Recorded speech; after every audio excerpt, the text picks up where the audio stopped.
Hello everyone, welcome to this interesting video on cryptocurrency full course.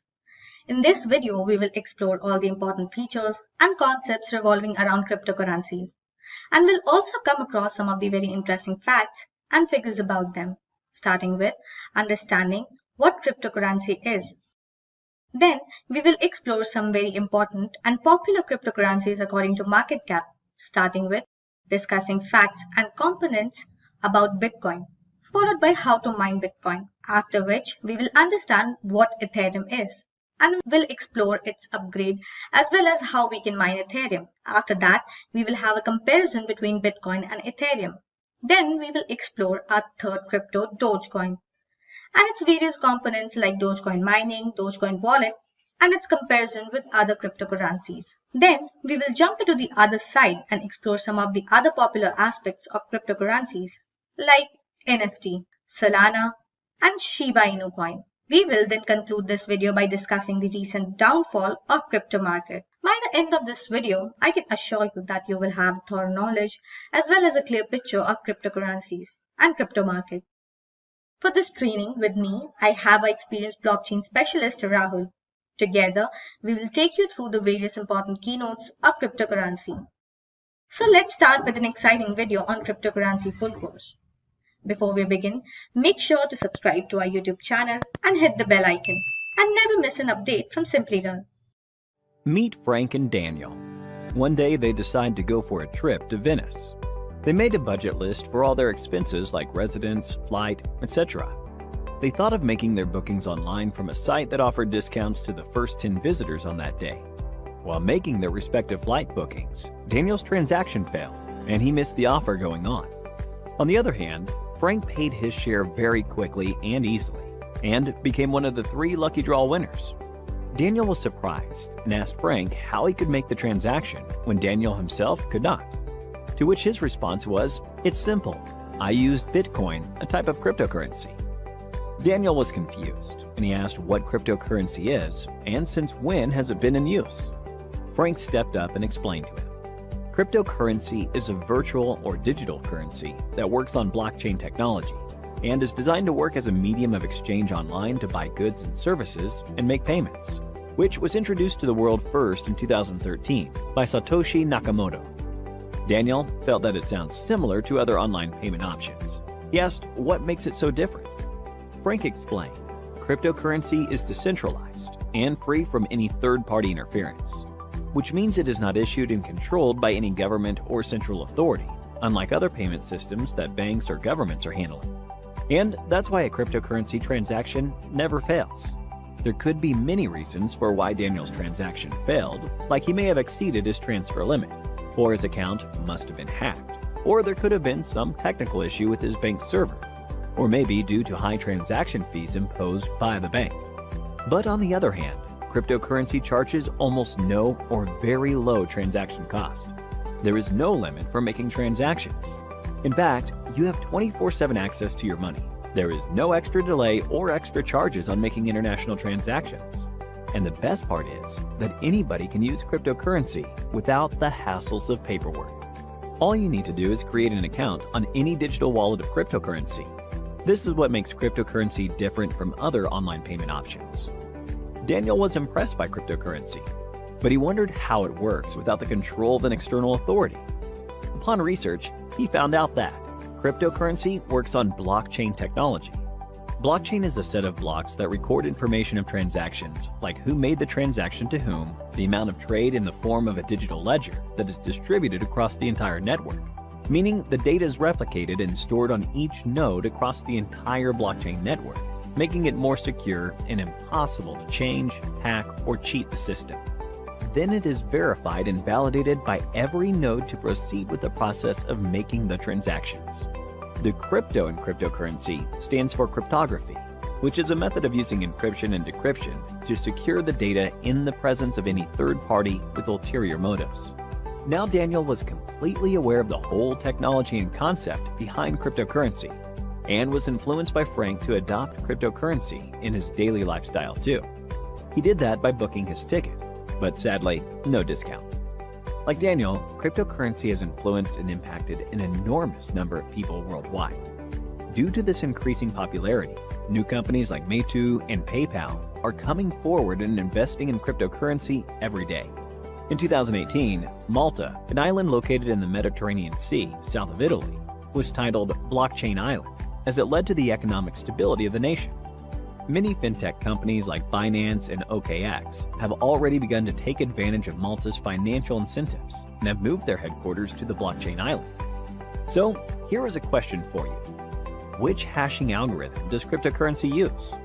A. Script. B. Ethash.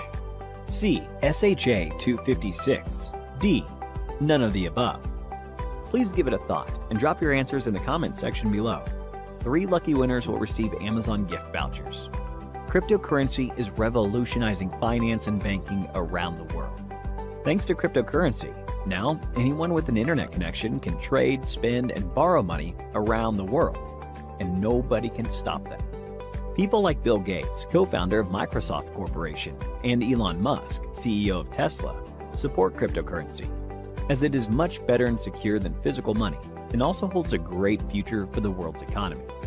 And on the other hand, some people think of cryptocurrency as a bane to the world's economy, like Warren Buffett, CEO of Berkshire Hathaway, and Ajay Banga, CEO of Global MasterCard, feel that cryptocurrency is a platform of criminal activities and will destroy the world's economy.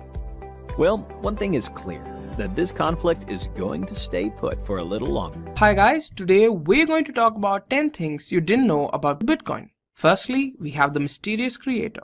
Now in 2009, a person or a group of people known as Satoshi Nakamoto introduced Bitcoin to the world. He vanished off the internet in late 2010. He hasn't been heard from since. Now, just like his identity is shrouded in mystery, nobody really knows if he's even alive or dead. The only communication people had with him were through emails and forums. His Bitcoin wallet holds around 980,000 Bitcoins, which makes him one of the richest people on the planet. Next up, we have the Satoshi. Now, as a sign of respect for the Bitcoin's creator, the smallest unit of a Bitcoin is known as a Satoshi. One Satoshi is valued at around 0.0006694 US dollars, which is a very low value. Now, to make one Bitcoin, you need approximately 100 million Satoshis. Now, according to the current Bitcoin values, which fluctuates a lot, to make $1, you'd need close to 15,800 Satoshis. Losing Bitcoins. Losing your Bitcoin address, which is also known as your private key, not only means losing your unique identification, it also means you lose all the Bitcoins in your wallet. Research shows that at least 60% of all Bitcoin addresses are ghosts, which means a huge chunk of the population that's using the Bitcoin network have lost their addresses. Now, these are the people who have lost their addresses and have no way to access their wallet. Liberland.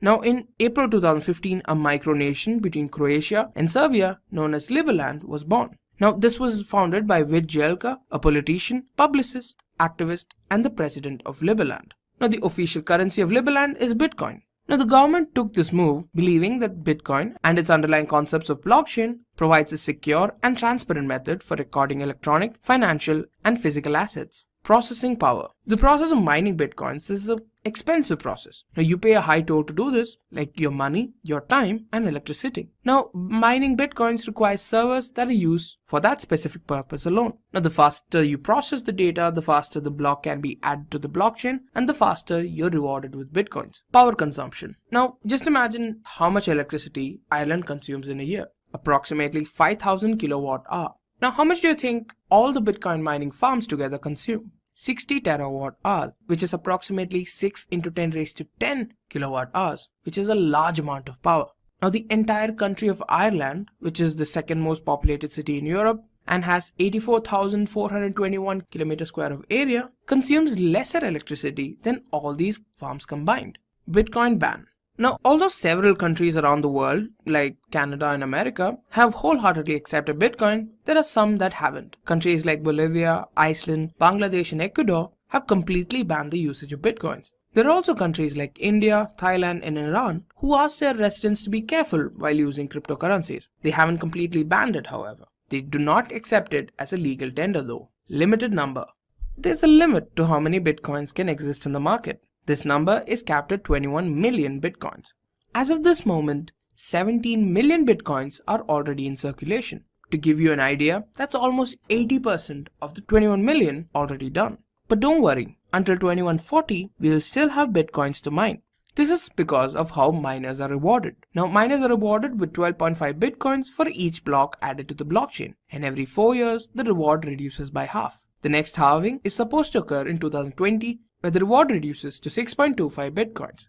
The power of B. The terms Bitcoin with an uppercase B and Bitcoin with a lowercase b mean two different things. The only thing that differentiates the two into two completely different things is the letter B. The lowercase b in Bitcoin refers to the cryptocurrency that is used to perform the transactions. The uppercase B in Bitcoin refers to the ledger that stores information regarding these transactions. Faster than supercomputers. The world's fastest supercomputer, the Summit, works at 122.3 petaflops, which is nothing but a quadrillion floating point operations per second. Now, if you take the Bitcoin network completely into consideration, the processing power is about 80,704,290 petaflops. But the only thing here is that a supercomputer can do several different things. But the only thing the Bitcoin network does is add blocks to the blockchain. Let's talk about what is Bitcoin mining. So what is Bitcoin? So let's take an example. So there is someone who wants to send 5 bitcoins to Rachel. Now we will see how this transaction can happen. Now Bitcoin is based on the concept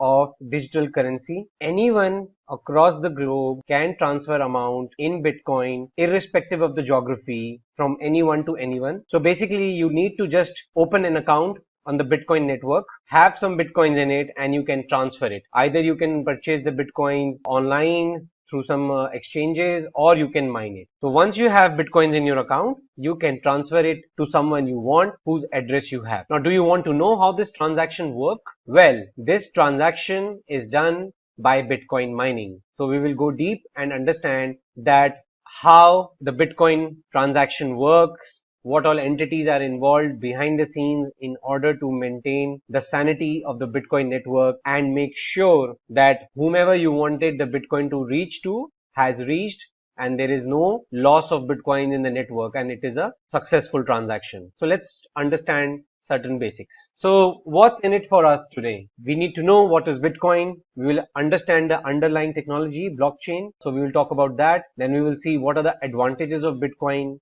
as compared to other digital currencies and other digital technologies. Then we will go into the concepts of Bitcoin mining. Then what is Bitcoin mining? And we will do a demo on certain aspects of Bitcoin mining. Now, what is Bitcoin? Bitcoin is the first decentralized digital currency that allows users to transfer money peer-to-peer without any intermediaries like banks, governments, agents, brokers. Nothing is involved, and all this is done using blockchain technology. So as we saw in our previous example, two parties wants to exchange money, transfer money. They don't need an intermediary. Now, Bitcoin can be used for online purchases, e-commerce transactions. It can be used as an investment instrument, and it can be primarily used for payments to buy goods and services. Now, it was created in 2009. It came into existence by a person or a group of people called Satoshi Nakamoto. Now, Bitcoin helps transferring of assets faster than regular fiat currencies. It has definitely lower transaction fees because as it has removed the intermediaries from between, the cost of transaction also goes down, and it is cryptographically secure. It uses cryptography infrastructure, and thereby the identities of the sender and the receiver are also secure, and the entire transaction is cryptographically signed. And the users' information who are doing the transactions or are part of the network is also hidden and secure. Now, what are the advantages of Bitcoin? So it allows fast and quick peer-to-peer transactions. It is impossible to counterfeit or hack the transactions which are running on a Bitcoin network. And it's an overall decentralized process. There is no centralized body which is controlling the transactions or charging a fees in order to validate the transaction. It is the participants in the decentralized network who are taking care of the sanity of the network, thereby making sure that the overall transaction cost is low. All the information is accessible to public. It is available publicly on a public ledger. Anyone can go and view the transactions and the volume of the transactions happening on the Bitcoin network. And it is a low fee transaction. It is comparatively low to other mediums and channels through which today digital transactions are made. Now, what is blockchain? So Bitcoin runs on the underlying technology of blockchain. Blockchain is a public distributed ledger in which transactions made in Bitcoins or any other digital currency are recorded in a chronological order. So let's see certain features. It is cryptographically secure, signed using your private key and then shared on the network with the public key. It is immutable. Any record or any transaction added on the blockchain cannot be modified or altered. It is run by a decentralized system. There is no centralized authority or the body, and the transactions are stored in containers, aggregated in containers called blocks. So a block is the smallest unit of a blockchain which records all the transaction. A basic structure of a block is something like this. It has 4 fields. These are the primary attributes of a block. It has something called as previous hash. So the previous hash attribute stores the value of the hash of the previous block, and that's how the blocks are linked to each other. Data, this is the aggregated set of transactions which are included in this block.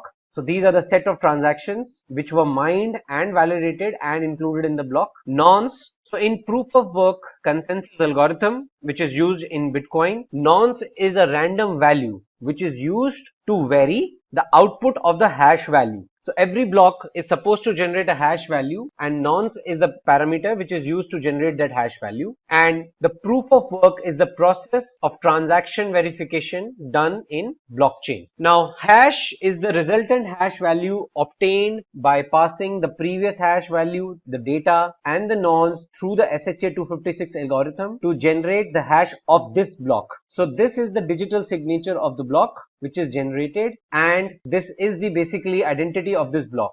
Now, SHA-256 is a cryptographic hash algorithm which produces a unique 256-bit alphanumeric hash value for any given input, and that is the unique feature of this cryptographic algorithm. Whatever input you give, it will always produce a 256-bit hash. Now let's understand the concepts of Bitcoin mining. What is Bitcoin mining? Bitcoin mining is the process of verifying Bitcoin transactions and recording them onto the public blockchain ledger. In blockchain, the transactions are verified by Bitcoin users. So basically, the transactions have to be verified by none other than the participants of the network, those who have the required hardware and computing power, and those entities are called miners, so we will be talking about them later. But the point to be highlighted is that there is nothing like a centralized body as in case of legacy transactions where we used to be dependent on a regulatory or governing body or a bank to make our transactions go through. Now in Bitcoin, here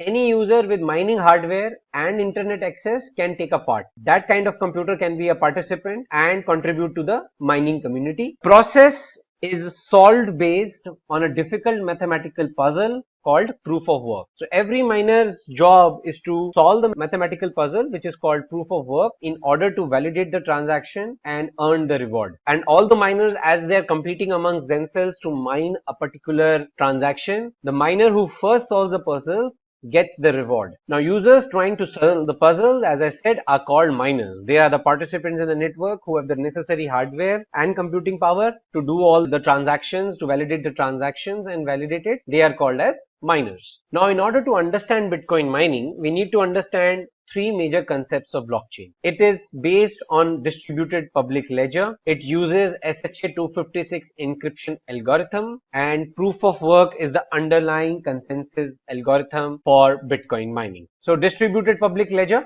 A distributed ledger is a record of all transactions maintained in the blockchain network across the globe. In the network, the validations of transaction is done by Bitcoin users called as miners, SHA-256.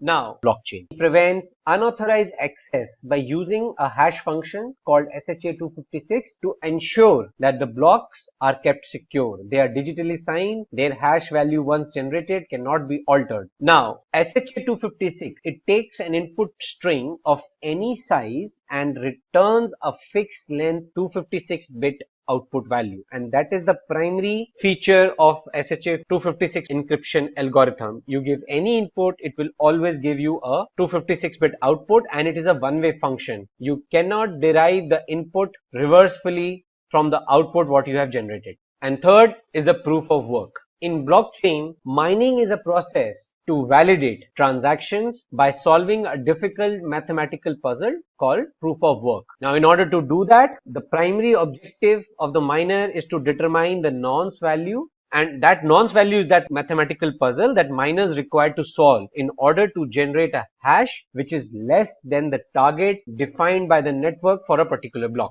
Now, in the Bitcoin network, users trying to solve mathematical puzzle are called as miners. Now, the puzzle is solved by varying a nonce which produces a hash value lower than a predefined condition which is called as the target. Miners verify the transactions and add the block to the blockchain when confirmed and verified. As of today, the miners who solve the puzzle gets a reward of 12.5 bitcoins. Now, once a block is added to the blockchain, the bitcoins associated with the transactions can be spent. So once the block is validated, then the transfer of bitcoins associated with the transactions aggregated in the block, the transfers are made then from one account to the another. Now, in order to generate the hash, let's see, you use the SHA 256 hashing algorithm. You define the hash value. If it is less than the defined condition, the target, then the puzzle is deemed to be solved. And if not, then you keep on incrementing nonce value and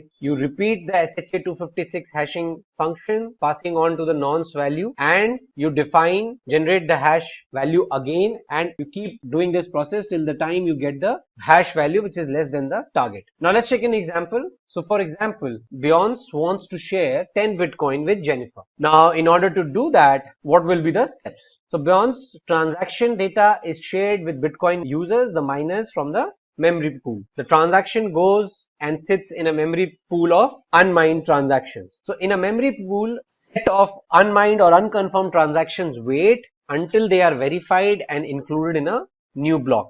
They remain in that unconfirmed transaction pool. Now, miners competing to validate the transaction using proof of work, they keep on continuously polling the unconfirmed transaction pool. They pick up those transactions and start validating those transactions. They aggregate in a data block and start validating. They start solving the puzzle. The miner who solves the puzzle first shares his result across the other nodes, the other set of miners. Now, once the block is being verified, the nonce has been generated, then the nodes will start granting their approval. If maximum nodes grant their approval, the block becomes valid and is added to the blockchain. Now simultaneously, the miner who has solved the puzzle will also receive the reward in the meanwhile, which will be of 12.5 Bitcoin, which as of today stands at 98k around dollars. Now the bitcoins, the 10 BTC for which the transaction was initiated, now will get triggered and will get transferred from Beyonce to Jennifer. Now let's take a look at certain facts. In proof of work, a predefined condition, the target,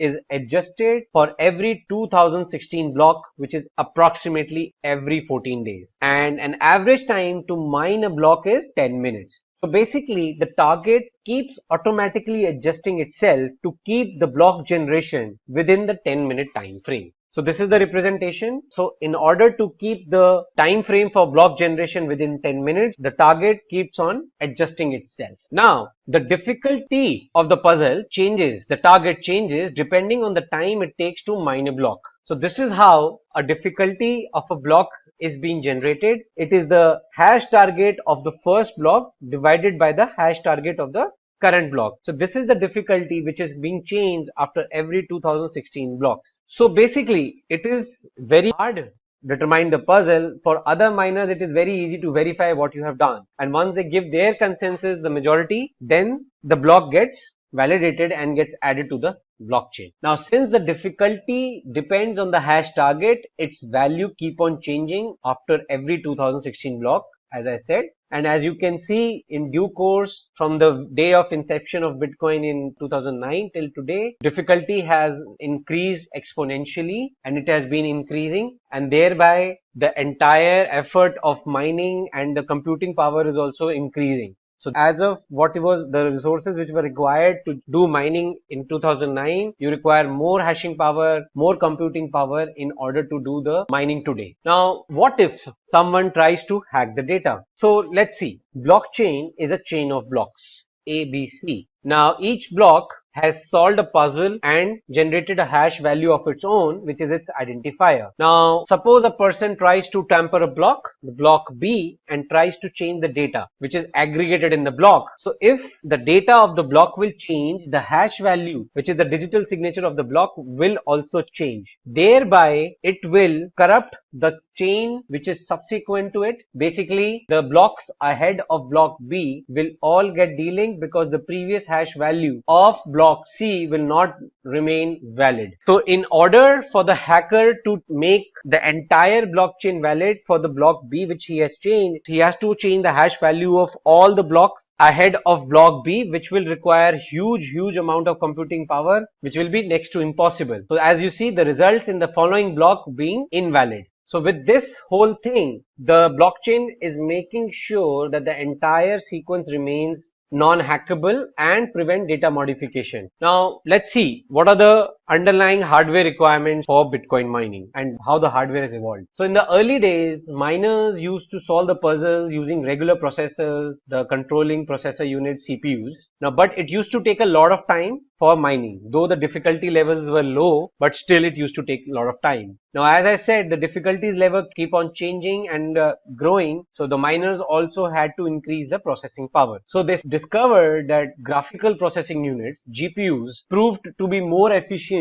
than regular CPUs. So, but this also had a drawback of consumption of electricity. So any miner who has to calculate the return on investment on the hardware, he also has to accommodate the cost of electricity and other resources which are going in order to do the mining. So finally, as of today, they are using a hardware called ASIC, Application Specific Integrated Circuit, which was specifically introduced for mining, which consumes less power and has a higher computing power and a better hardware for mining. So miners are profitable when their cost of resources to mine one block is less than the price of the reward they receive. So definitely they have to have the investment less than the reward what they earn. So as of today in blockchain, miners use their resources to verify a transaction. Each time a block is mined, new bitcoins are created in the network. So the Bitcoin total supply is limited. It is at $21 million.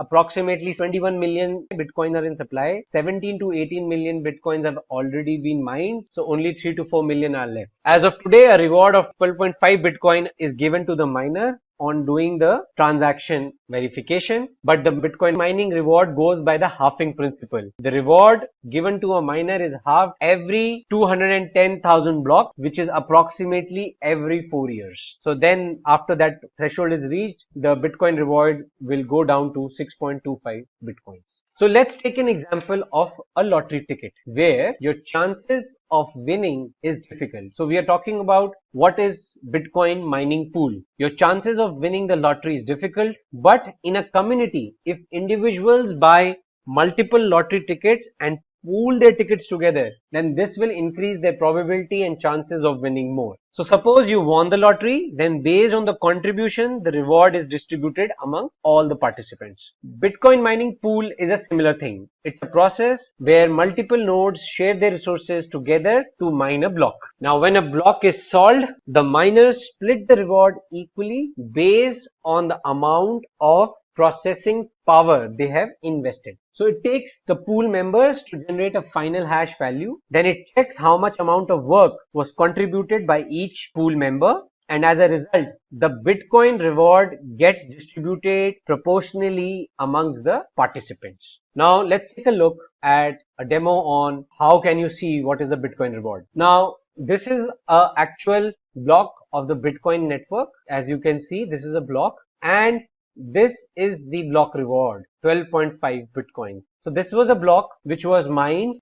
This is the block number and these are the set of transactions which were part of this block. Now once this block was mined by the miner, all these transactions then be done. These are the transfers of Bitcoin from one account to the other. This is the nonce which was generated by the miner or the mining pool in order to mine the block, and these are the other attributes.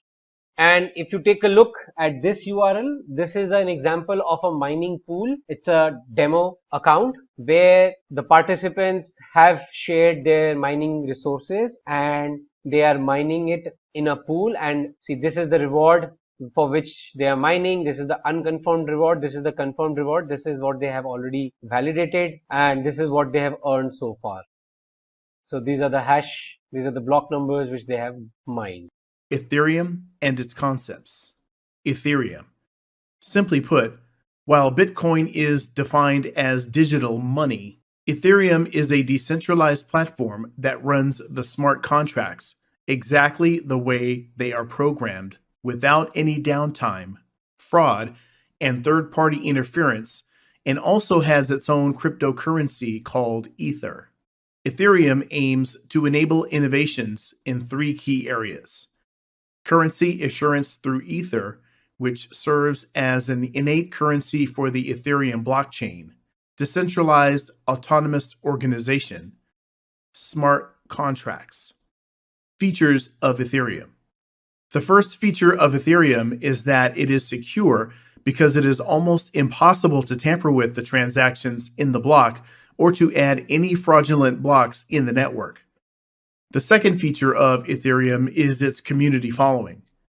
Ethereum has attracted a lot of attention from people all over the world.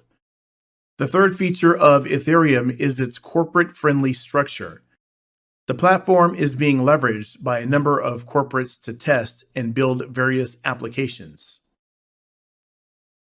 The fourth feature that we will take a look at is the possibility of creating new assets on Ethereum blockchain that can be used as currency, a representation of an asset, a virtual share, a proof of membership, or anything at all. The next feature is the ability of Ethereum to process the transactions fast. While Bitcoin requires a block time of 10 minutes, in Ethereum, it's only a few seconds. The last feature that we will discuss is the fact that Ethereum is uncensored. Ethereum's open source network allows complete transparency to view every transaction. All right, that's all about the features of Ethereum. Let me tell you about an important concept in Ethereum called gas. Gas in Ethereum. Gas is the fundamental block of Ethereum ecosystem that is paid for every operation performed on the Ethereum blockchain. It is the crypto fuel for Ethereum. It can be considered a transaction fee which has to be paid when one party sends ethers to another party. Even when a person deploys a smart contract on the Ethereum blockchain, a transaction fee needs to be paid for that as well. This payment has to be made regardless of whether the transaction succeeds or fails. Gas price is expressed in Ether, and the miner decides whether to refuse the transaction process or not based on the expected gas price. One can see their transaction fee in ETH or USD when searching for the transaction on etherscan.io. When somebody refers to gas, they are either talking about gas price or gas limit. The total cost of a transaction is the product of gas limit and gas price. The gas limit is defined as a limit since it's the maximum amount of units of gas one is willing to spend on a single transaction. This avoids situations where there is an error somewhere in the contract and you end up spending a very high amount of gas. However, the units of gas required for a transaction are defined by the amount of code executed on the blockchain. Lowering the gas limit below the amount required will not help much. If enough gas to cover the computational resources of the network is not supplied with the transaction will fail due to an out-of-gas error. So, gas is a commodity which is essentially a cost of using the system. Like Bitcoins, Ethereum also has its currency, which is called Ether. Ether. It is an incentive that the client of the platform pays to execute requested operations. It ensures that the developers write error-free codes because unnecessary codes will increase the cost. Ethereum is a blockchain-based platform, and Ether is the cryptocurrency that fuels the platform. It is commonly denoted as ETH. Let's have a look at the differences between Bitcoin and Ether. Bitcoin versus Ether.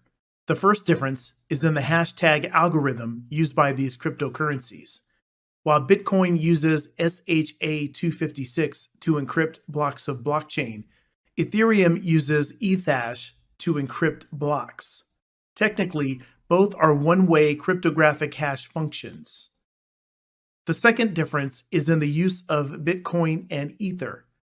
As we have discussed earlier, Bitcoin is only used for financial transactions like purchase and sale of goods and services. However, Ethereum, being a Turing-complete platform, also supports smart contracts and decentralized applications. The third difference is in the price of the two cryptocurrencies. Currently, the price of BTC is approximately $3,500 while that of ETH is approximately $100.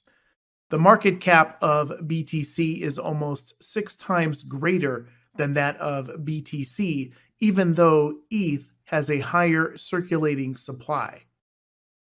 The fourth difference is in the vision behind creation of these two cryptocurrencies. BTC is a currency created to compete against the gold and fiat currencies by acting as an alternative. However, ETH is created as a token to facilitate smart contract deployment and operations. Lastly, the transaction speed of BTC is much slower than ETH. While BTC's transaction speed is measured in minutes, ETH is just a few seconds. Like Bitcoins, Ethers are also stored in cryptocurrency wallets. Let's understand what are wallets in Ethereum. Ethereum Virtual Machine, Ethereum Wallets. A wallet is the place to securely store ethers and other cryptocurrencies. Basically, a wallet stores the means of accessing your currency using the private key. Now that I have told you about the Ethereum and its currency, it will only be fair that I explain EVM now. EVM. Ethereum Virtual Machine, abbreviated as EVM, is an engine which executes translation code. Smart contracts are compiled into bytecode, which an EVM can read and execute. The Ethereum Virtual Machine can be regarded as a quasi-Turing complete machine. It possesses its own programming language, known as the EVM bytecode. Once the code is written in higher-level programming languages, the code can be compiled to an EVM bytecode. The Ethereum Virtual Machine uses a set of instructions called opcodes to execute specific tasks. Thus, if a user triggers a transaction of 5 ETH using his desktop wallet, the wallet sends the message to the EVM, which connects with the wallet address on the Ethereum network to process the transaction and send it to the receiver. Smart contracts are written in Ethereum-specific programming languages. Let's learn more about these languages. Ethereum Languages. Every contract written for Ethereum is compiled into the EVM bytecode and deployed to Ethereum blockchain for execution. Ethereum uses the following languages. The first language is Solidity. Solidity is an object-oriented, high-level language used for implementation of smart contracts on the Ethereum blockchain. Solidity was influenced by Python, C++, and JavaScript. It is designed to target the EVM. The second language is a low-level Lisp-like language. Abbreviated as L, it is one of the original Ethereum smart contract programming languages and is similar to assembly. It is meant to be a very simple and minimalistic language, essentially serving as a tiny wrapper over coding in EVM directly. The third language is Viper, which is a contract-oriented programming language influenced by Python. The fourth language is Serpent, which is an assembly language that compiles to EVM code that is extended with various high-level features. The next language is Muton. Muton is similar to C-like language and supports a dynamic, full higher-level language. It compiles to native Ethereum assembler. However, Muton is now deprecated. The last language is Julia. It is an intermediate language that can compile to various different backends like EVM 1.0, EVM 1.5, and EWASM. Let me now tell you about the accounts handled by Ethereum. Types of Ethereum accounts. Externally owned accounts. EOA is an account controlled by a private key that has the ability to send ethers and messages from it. Following are some of the properties of an externally owned account. Firstly, it has an ether balance. Secondly, it can send transactions. Thirdly, it is controlled by private keys. And fourthly, it has no associated code. Smart contract. Smart contract is a code running on top of the blockchain, containing a set of rules for the nodes to agree upon so that they can interact with each other. As an account, it has the following properties. Firstly, it has an ether balance. Secondly, it has an associated code. Thirdly, a code execution is triggered by transactions or messages received from other contracts. And fourthly, when executed, it performs operations of arbitrary complexity. Some of the advantages of smart contracts are as follows. First, smart contract is the simplest way of implementing decentralization. Second, it provides a high degree of security. Third, it eliminates the need for a third party. Fourth, it provides automatic agreement enforcement. Fifth, it turns legal obligations into an automated processes. And lastly, it lowers the transaction cost. Characteristics of smart contracts. Smart contracts are self-verifying and self-executing.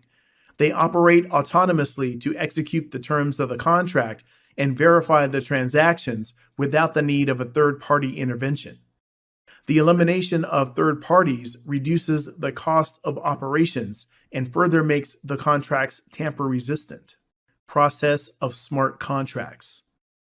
In this slide, we will understand how the smart contract works. First, an optional contract between the parties is written as a code into the blockchain. The individuals involved are anonymous, but the contact is made through a public ledger. Then, a trigger event like an expiration date or a strike price is hit, and the contract executes itself according to the coded terms. Next, regulators can use the blockchain to understand the activities in the market while maintaining the privacy of an individual's position. Let me show you the implementation of smart contract in a simple use case. Smart contract example. Here we have an example showing the purchase and sale of a house. Thus, once a buyer is matched with a seller, all assets are sent into the contract. The contract then distributes the assets based on certain predetermined conditions agreed between both parties and coded into the smart contract. Thus, the settlement is automated and the ownership becomes undisputed due to the transparency of blockchain. EOA versus smart contract. In this slide, we will understand the difference between an EOA and a smart contract based on 4 critical properties.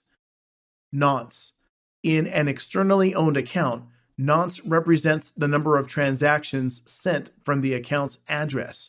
However, in a contract account, the nonce is the number of contracts created by the account. The next property is balance. This number shows the amount of Wei owned by the address, whether the EOA or contract account. Each ether is divided into 1E plus 18 WEI.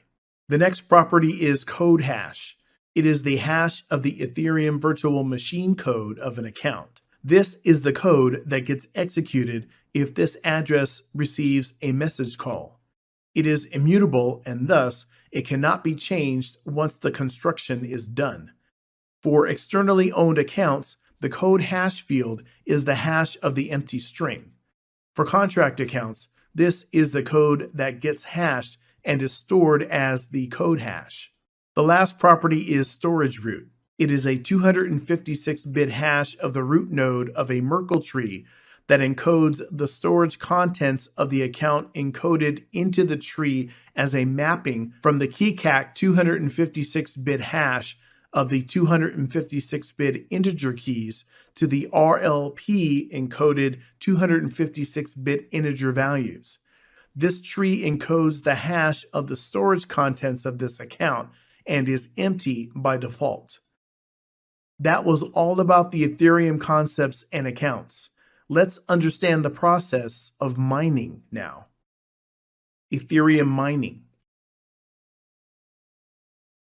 Ethereum mining. Ethereum makes use of proof-of-work mechanism to ensure security. The algorithm used in Ethereum is called Ethash. Each time an Ethereum transaction is made, a miner is responsible for ensuring the authenticity of information and updating the blockchain with the transaction. Let's consider an example where Bob wants to send 1 ETH to Alice. Now we will take a look at the step-by-step process that is followed in order to confirm this transaction through mining. First, Bob attempts to send Alice 1 ETH. Once Bob's transaction is initiated, it is combined with other transactions that have occurred in the last block. The miners will then validate the block with a new set of instructions. Once validated, the miner creates a new block and is rewarded for it. Thus, Alice receives 1 ETH after the transaction is validated. Ethereum mining. The term transaction is used in Ethereum to refer to the signed data package that contains a message to be sent from an EOA to another account on the blockchain. Ethereum blocks contain two things: a transaction list and a recent state of the ledger that comprises these transactions.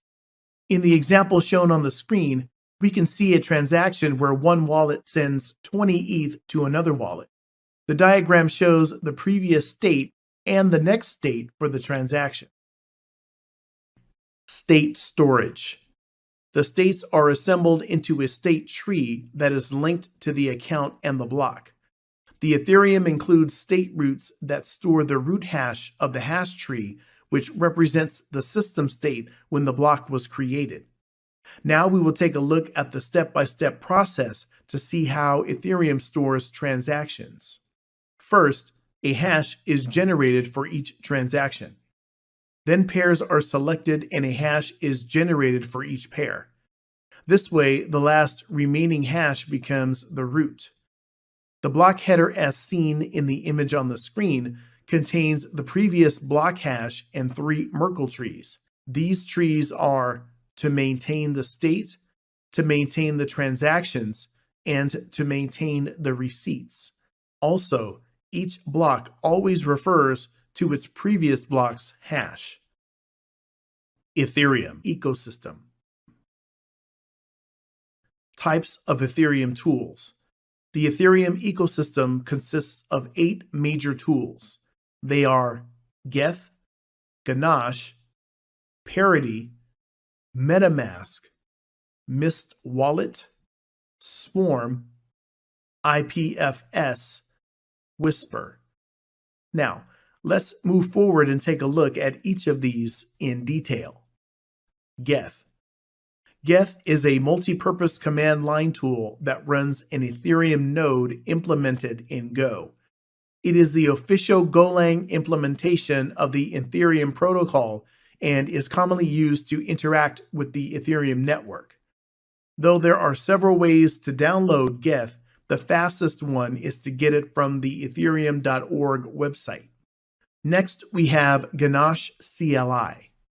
Ganache CLI. Ganache CLI is a customizable and fast emulator for blockchain, which permits making calls to blockchain without the need for running an actual Ethereum node.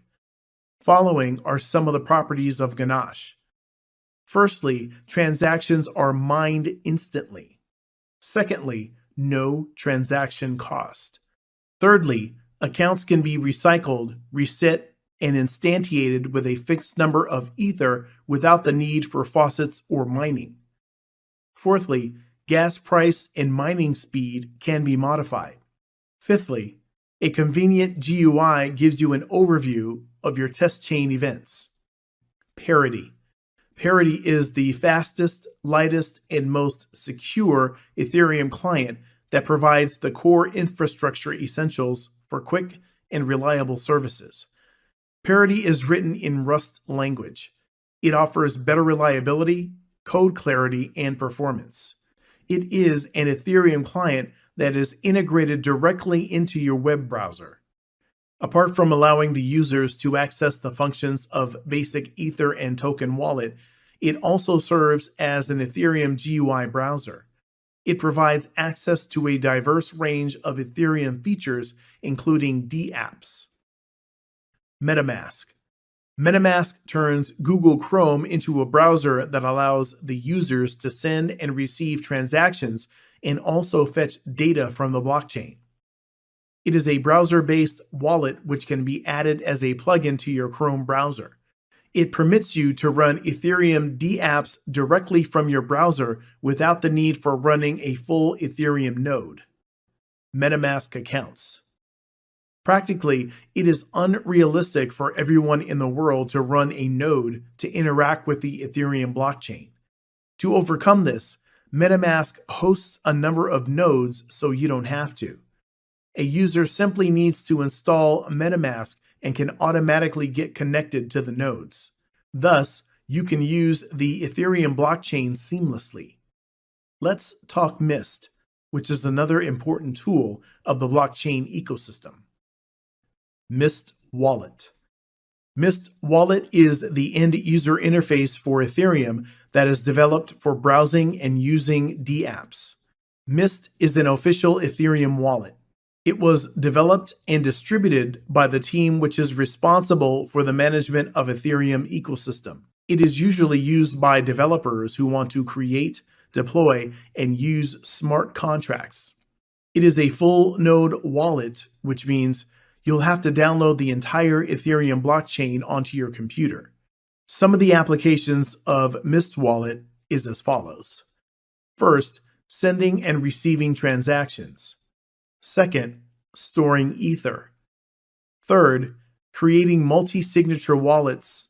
And fourth, deploying smart contracts. Swarm. Swarm is a platform which supports distributed storage and provides content distribution services. It acts as a native base layer service of the Ethereum Web3 stack. It provides sufficient decentralization and redundant storage of Ethereum records to distribute blockchain data as well as dApp codes. It leverages the underlying Ethereum infrastructure through the use of contracts and ethers to encourage cooperation among nodes. The files are split into pieces and are stored in the nodes of the network. An accounting protocol is used by peers to keep track of these chunks delivered and received and resulting micropayments associated with it. IPFS. IPFS is a decentralized storage system that is not related directly to Ethereum but can be integrated with it. IPFS stores data by use of a distributed hash table or DHT. Once we know the hash, we request the peer network who has a copy of the content located at the corresponding hash, and then we download the content from the node who has the desired data which we need. The data transfer between the nodes in the network uses a mechanism which is similar to the one used in BitTorrent. It also provides a versioned file system capable of storing files and tracking versions over time. Thus, it defines how files move across a network, making it a distributed file system. By combining all of these properties, IPFS is enabling a new permanent web and augmenting the way we use existing internet protocols like HTTP. Whisper. Whisper is an identity-based communication protocol for dApps to interact with each other. dApps that need to publish small amounts of information to each other and have the publication last some substantial amount of time prefer using Whisper. For instance, a dApp running a currency exchange may use Whisper to record an offer to buy a currency at a pre-agreed price on the exchange platform. Some of the drawbacks of Whisper are as follows. It has low-level API, which is only exposed to dApps and never to users.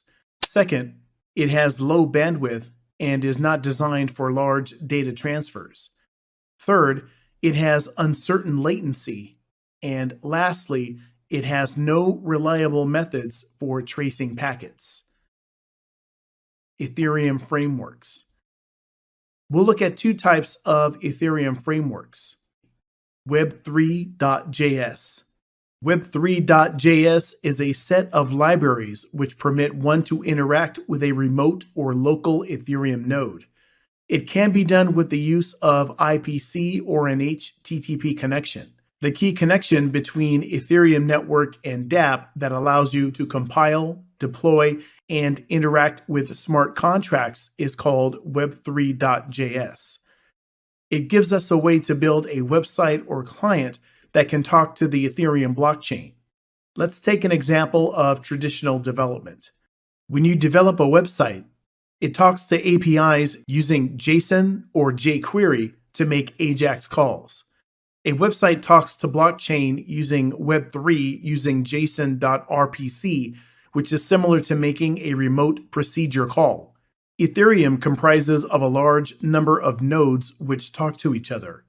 We use JSON RPC to make a request to a particular node, which is like an API call. Thus, if we want to talk to a smart contract or read an account, we do it through Web3. ETH.js. It is a highly optimized, lightweight JS utility for Ethereum based on web.js. In this, all the unnecessary characters are removed from the source code and the code is reduced to 160 kilobytes. Ethereum Development Environment.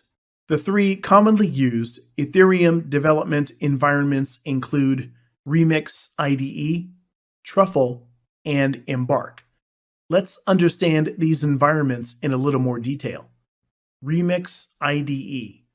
Remix IDE is a browser-based compiler and IDE that enables users to debug transactions and build Ethereum contracts with Solidity language. You can simply log on to the web-based editor, write the code, and compile the same to create the bytecode in order to test your code. The next slide shows how Remix looks. Another popular environment is Truffle. Truffle is a development environment testing framework and asset pipeline for blockchains using the Ethereum Virtual Machine, or EVM. It helps users in developing smart contracts, publish the contracts, and test them. Then we have Embark. Embark is an environment that allows you to easily develop and deploy decentralized applications. It performs the following functions. First, automatic deployment of contracts. Second, keeping track of deployed contracts. Third, managing the complex systems of interdependent contracts. Fourth, performing test-driven deployment with contracts using JavaScript. Fifth, managing different chains like testnet, privatenet, and livenet. And lastly, redeploy the contracts if any changes are done. Let's talk about Ethereum networks. Ethereum network. The basis for decentralized consensus is the peer-to-peer network of participating nodes which maintain and secure the blockchain. A node is defined as a device or a program that can communicate with the Ethereum blockchain network. They are also referred to as clients. They provide wallet functionality and allow users to perform transactions on the blockchain. Thus, a node serves as a machine running as an Ethereum client. It is used to store the data and transfer money. It is formed by combining one or more nodes, and each node contains a copy of the blockchain. Types of network. There are three main types of networks: the testnet, the mainnet, and the private network. Ethereum dApps and DAOs. dApp. Decentralized application is an application that is used on networks with trustless protocols to avoid a single point of failure. They run on a peer-to-peer computer network. All the activity which takes place on an Ethereum decentralized application is cryptographically secured on the blockchain. dApps are open source, which means that everyone can verify the contents of the software. Some properties of dApps are as follows. It uses Ethereum as a development platform. It uses cryptographically encoded blocks. It is not governed by a central server, and there is no master copy of dApp. Let's talk about the advantages of dApps now. Advantages of dApp. Ethereum dApps have the following advantages: improved stability due to a distributed network, higher reliability, automatic credentials assigned through smart contracts, no downtime, no third-party intervention, and high security. Example of dApps. Some of the known examples of dApps include WeFund, Storage, KYC Chain, and 4G Capital. These companies have developed different applications using blockchain. Next, we have the DAOs. DAO. DAOs are organizations designed to hold assets and use the voting system to distribute them. They exist entirely on blockchain and are governed by the consensus protocols. They show the potential of blockchain to revolutionize human social institutions called DAOs. It is an organization run by rules agreed through a consensus process among its members and written in a set of contracts run via a blockchain. It is an open source software capable of modification by its members. Process of a DAO. Now, let's take an example and see how this works. Let's consider that a country is holding elections and wants to prevent fraud in the voting system. A DAO is created to keep transparency in the voting. This is ensured by embedding predefined conditions in the code. People eligible to vote are assigned voting tokens and the voting starts. Every vote is processed on the Ethereum blockchain, and it ensures transparency by allowing everything to run in a decentralized way. In this video, we will explore Ethereum mining and will go through some of the fascinating concepts and components revolving around it. First, we will have an introduction to Ethereum. Then, we will understand what is Ethereum mining. Then we will explore why should we mine Ethereum. We will look into the types of Ethereum mining. And then we will understand how the Ethereum mining process works. Then we will explore how exactly to mine Ethereum.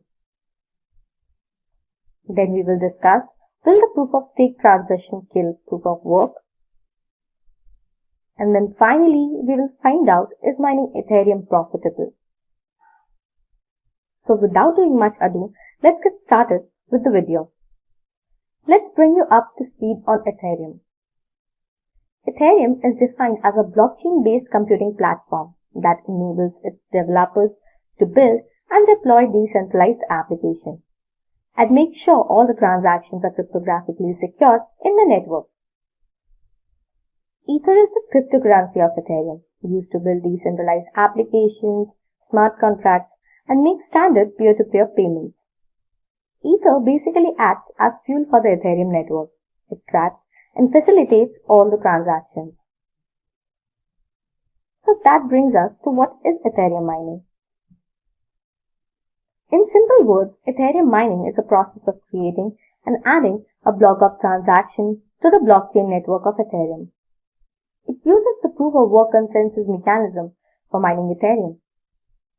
All transactions taking place in the Ethereum network needs to get approved by the miners.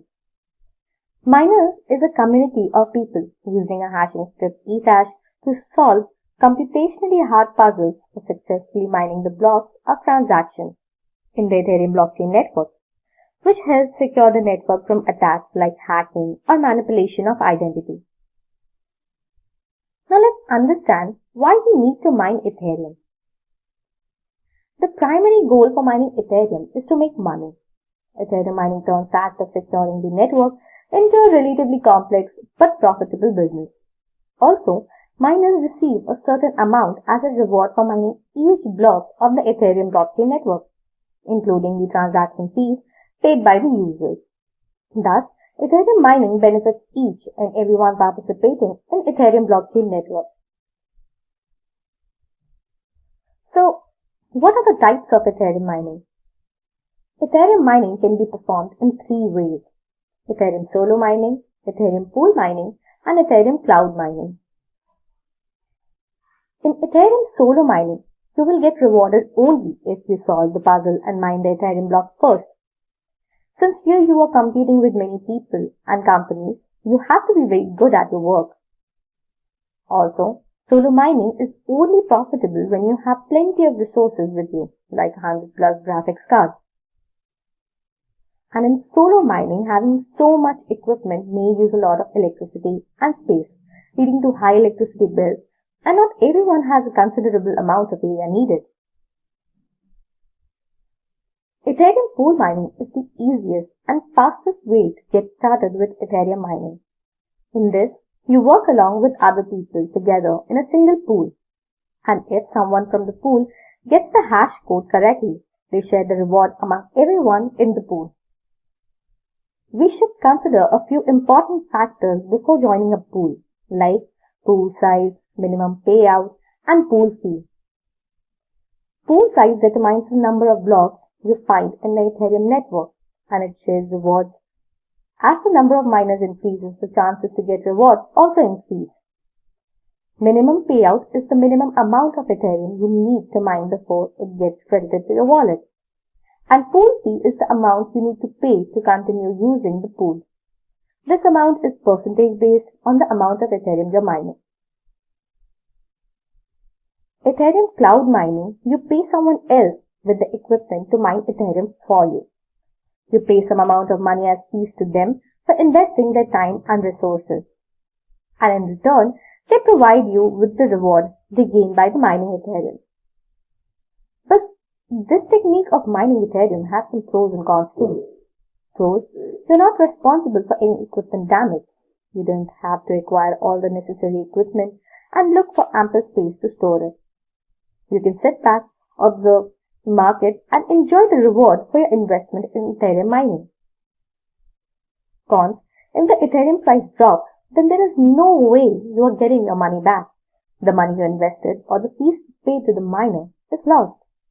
And you can't ask the other person to change the equipment according to your concern. Ethereum cloud mining is considered a safer way for mining service providers to guarantee a profit for the resource they have purchased. Now let's understand how the Ethereum mining process works. Ethereum mining follows a specific set of steps to function. Step 1. A user requests a transaction with the help of the private key of his digital wallet account. Then the request is shared worldwide with the Ethereum network. Next, the requested transaction is added to a list of pending transactions that needs to be added to the Ethereum blockchain network. Step 4. The miner then verifies and validates the requested transaction and perform a complex mathematical puzzle on the transaction data. Step 5. Once the request transaction is verified and it stores a copy of it in Ethereum, the process of proof of work begins for the respective block. Step 6. Then the nodes of the Ethereum network verify that the checksum of the state of the miner's block matches the checksum of the updated state of the Ethereum after execution of all transactions. Step 7. Only after that the block is added to the Ethereum blockchain network. Step 8. On successfully mining the block, it rewards the miner with some amount of Ether in their wallet. The block reward of Ethereum is 3 Ether. And step 9. The requested transaction is approved and credited to the respective wallet or wallets. Each transaction is mined only once, but every participant of the Ethereum network verifies it. This makes me curious about how to mine Ethereum. Tools you will need to be an efficient miner for Ethereum on your personal computer are an Ethereum wallet to store all your currency earned, GPU drivers or graphics card with a minimum of 3 GB RAM, a mining software suitable according to your hardware like GPU, and a compatible operating system, Windows 7 or 10 with 64-bit. Before getting started with mining Ethereum, you need to create an Ethereum wallet to store all your Ether. Trezor Model T and Ledger Nano are the most reliable and secure wallets in the market of cryptocurrency. Installing GPU drivers or graphics card after creating your digital wallet, you need to update all the hardware, that is, drives in your system. You can use two types of graphics card. They are AMD graphics card and NVIDIA graphics card. Claymore is considered the best software for mining Ethereum on GPU drivers. Now, we need to follow a few set of steps to get started with mining. Step 1. Download the latest version of Claymore Dual Miner for your operating system. The latest version is Claymore 11.0. Step 2. Click on the latest version for Windows and download the zip file. Step 3. Extract the files of Claymore 11.0 to a folder on the desktop for easy access. Open the folder to have a look at the files. Step 5. Right-click on Start and then on the Edit option. Step 6. Edit the start.txt file and add these lines. Step 7. Choose your desired pool from these recommendations. You can also find better search results than these according to your region. Step 8. Type in your pool address instead of mining pool address. Step 9. Save your start.txt file with your new updates. Remember, while saving, select Type as all files. And step 10. Once you save, click on the clay.bat file to begin mining Ethereum. Now let's explore will the proof of stake transition fail proof of work. The newly introduced concept of Ethereum 2.0 roadmaps plans to upgrade to proof of stake consensus algorithm in which it will provide all existing miners of Ethereum network with a limited time to earn a return for their investment. This is expected to be launched by the end of 2021 or the starting of 2022. It was supposed to be launched by October 2020, but the history of delays regarding this upgrade is worth talking about. Nobody truly knows when Ethereum 2.0 will be completed and introduced to the crypto mining world. Now, when we know all about Ethereum mining, this makes me wonder if Ethereum mining is profitable. The profit of any crypto mining majorly depends on the cost of electricity in that particular area. As a rule, anything below $0.12 per kilowatt consumed in an hour is considered profitable. You can mine Ether and turn it into a vital source of income by analyzing these figures like hash rate of Ethereum, block reward, number of blocks per day, and the coin price of Ethereum. You can also use an Ethereum calculator to figure out your daily revenue, basing it on these factors. Or you can use this formula too. The predictions are made that the Ethereum price can rise and become more stable in the coming few years. So it is an excellent opportunity to invest in and save in Ethereum. In this video, we will explore Ethereum 2.0 and will go through some of the fascinating concepts and components revolving around it. So what is the Ethereum network? Ethereum is defined as a blockchain-based computing platform that enables its developers to build and deploy decentralized applications. Ether is the cryptocurrency for Ethereum, used to build decentralized applications, smart contracts, and make standard peer-to-peer payments. It tracks and facilitates all the transactions and makes sure they are cryptographically secure in the network. Ether basically acts as a fuel for the Ethereum network. So what is Ethereum 2.0? Ethereum 2.0 is a set of interrelated upgrades that will make the Ethereum network more secure, scalable, and sustainable. Multiple teams from across the Ethereum ecosystem have come together to work on these upgrades in Ethereum 2.0. Then, what led to the origin of Ethereum 2.0? With growing popularity, Ether and the Ethereum network has gotten more blocked by transactions. Currently, it is capable of handling 15 to 45 transactions per second, which is comparatively impressive, but it is not enough to handle all of Ethereum's users worldwide. Also, the high demand is affecting the driving up of transaction fees. Nodes power the Ethereum blockchain network, but currently its nodes are experiencing too much volume. Although the programmers working on the upgrade have claimed that making its nodes bigger wouldn't be practical. Ethereum 2.0 intends to make the network more scalable to handle all of the activities on the Ethereum network. That makes us wonder, what are the changes in Ethereum 2.0? The two significant changes that will come with the upgrade are adopting proof of stake and sharding.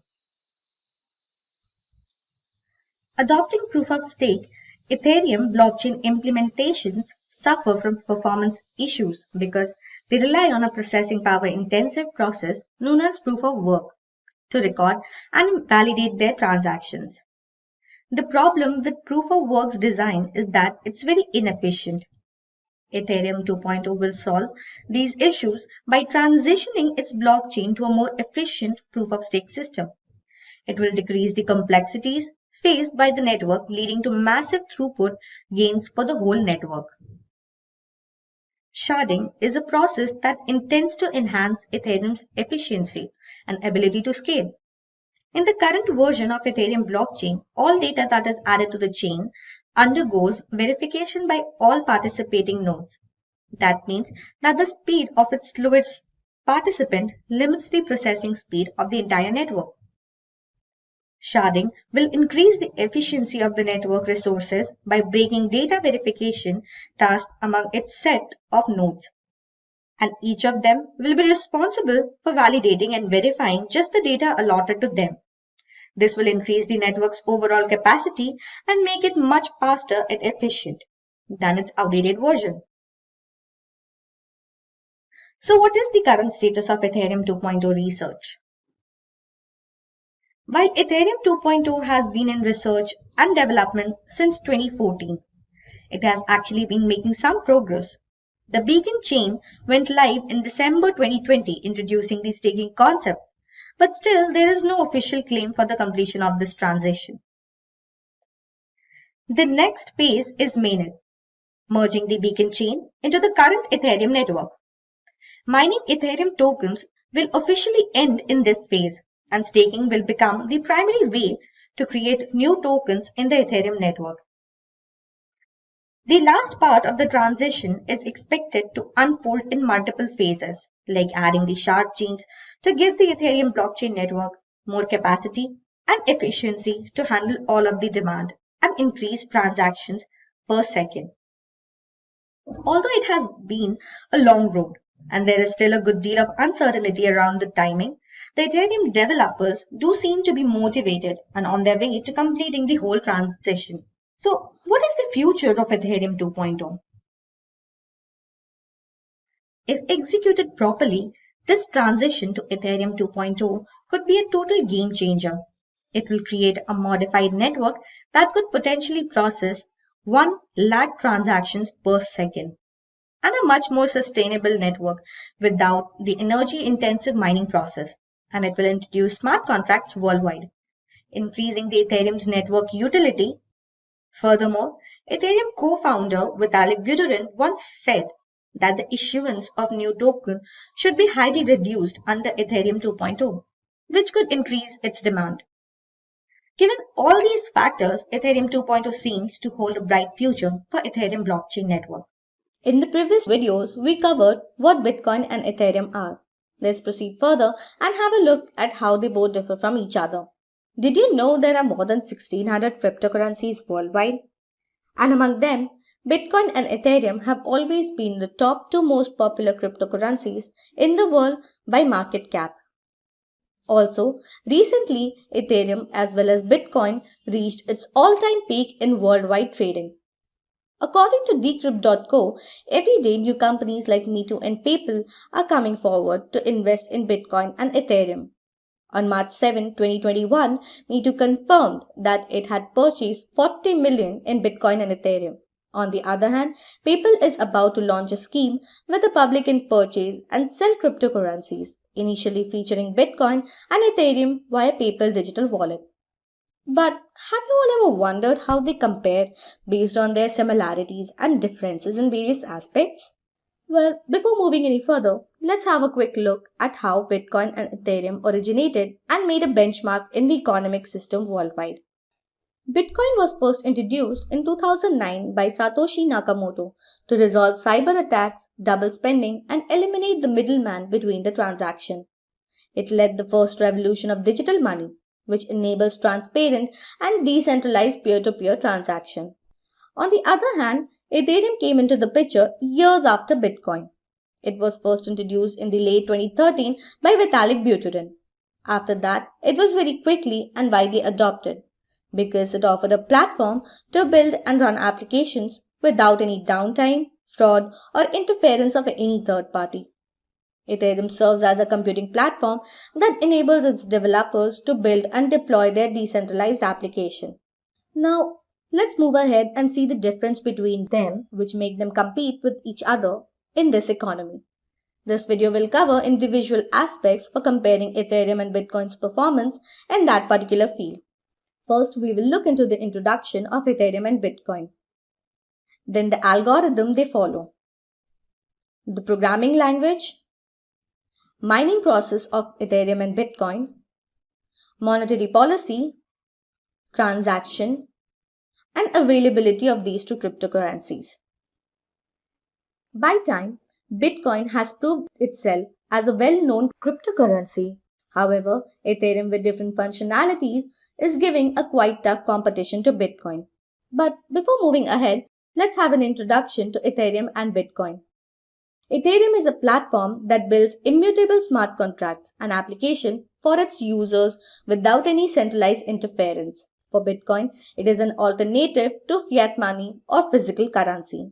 The main function of Ethereum is to provide its users or developers with a platform to build smart contracts using dApps or decentralized application.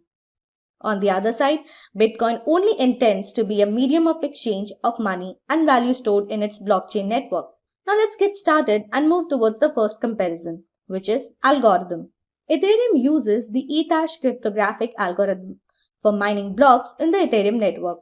On the other hand, Bitcoin uses the SHA-256 hashing algorithm for mining blocks in the Bitcoin network. Ethash algorithm is mainly used during the proof of work function. Proof of work is a small piece of data that is difficult to generate but easy to validate and satisfies certain network requirements. SHA-256 algorithm helps Bitcoin users to protect all their sensitive data like private keys. Moving on, the programming language of Ethereum and Bitcoin.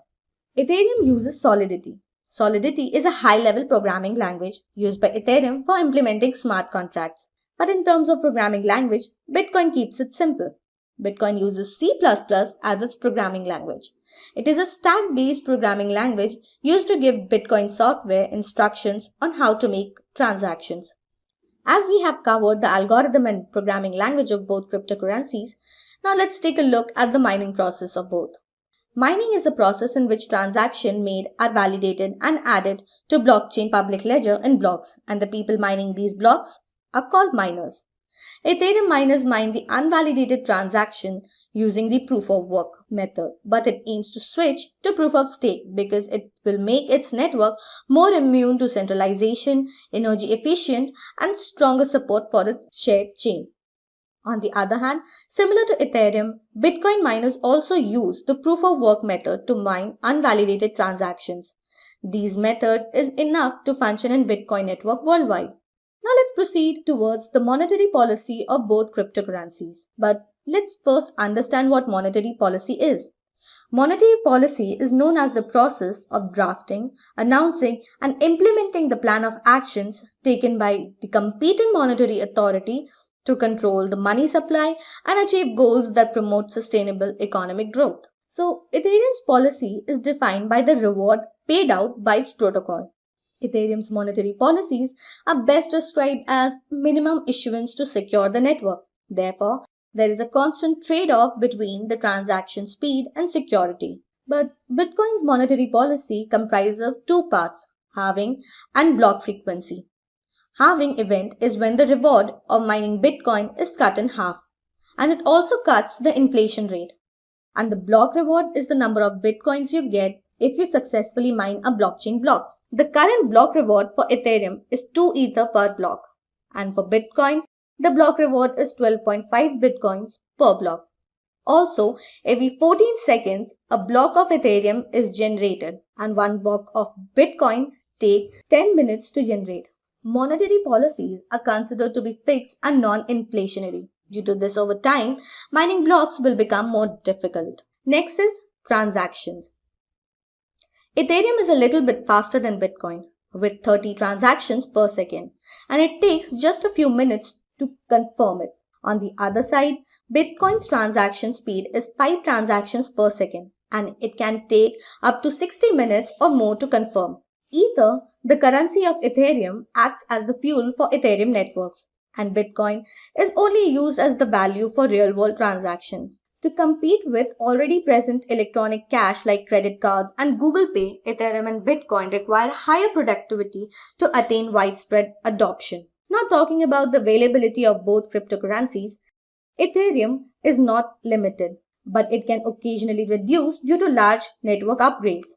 However, Bitcoin is limited to 21 million coins, and as of today, 18 million Bitcoin is already used. But in the end, both Bitcoin and Ethereum, being the top cryptocurrencies, share a few similarities. Like both are decentralized and can be used to have a peer-to-peer transaction, proof of work. Also, both have a large network of independent nodes. Now, let's have a demo. Now, let's have a look at the media outlet website Coindesk, where we will see all stats related to Bitcoin and Ethereum in detail. Coindesk is a site specialized in digital currencies. It is used to explore the news and price data related to cryptocurrencies, and also explains how cryptocurrencies contribute to the evolution of financial system worldwide. Now, see this graph. This graph shows the change in Bitcoin price in 24 hours duration. This graph shows the gradual change in the price of Bitcoin. It started from $64,439.29 on April 14 at 12 p.m. And right now, by April 15 at 6 a.m., it is at $63,189. The rate of change is minus 0.46%, which shows the change in the price of Bitcoin per hour. Let's have a look at this graph of Ethereum too. The value of Ethereum started at $2,388.13 on April 14 at 12 p.m. and the current status on April 15 is positive with a value of $2,442.37 with an increasing rate of 4.67%.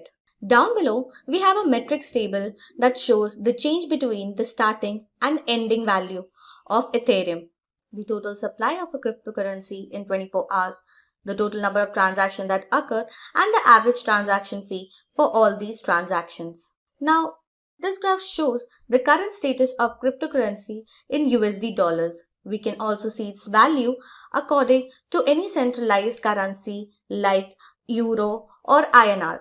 This graph shows the constant trading change in the value of cryptocurrencies every moment. We can also access the data of trading from an hour to its lifetime. Recently, we all have been hearing about a cryptocurrency famously known as Dogecoin. But what exactly makes it so different from others that almost every person is talking about it? So let me tell you that Dogecoin is an altcoin and an almost sarcastic meme coin that serves as a peer-to-peer open source cryptocurrency. Well, that's not enough. So let's dive down and understand the concept of Dogecoin more precisely. But before starting, let's have a look at why is it in the news. Since the beginning of the year 2021, Dogecoin has surged more than 950% from less than half a penny to more than 5 cents per Dogecoin.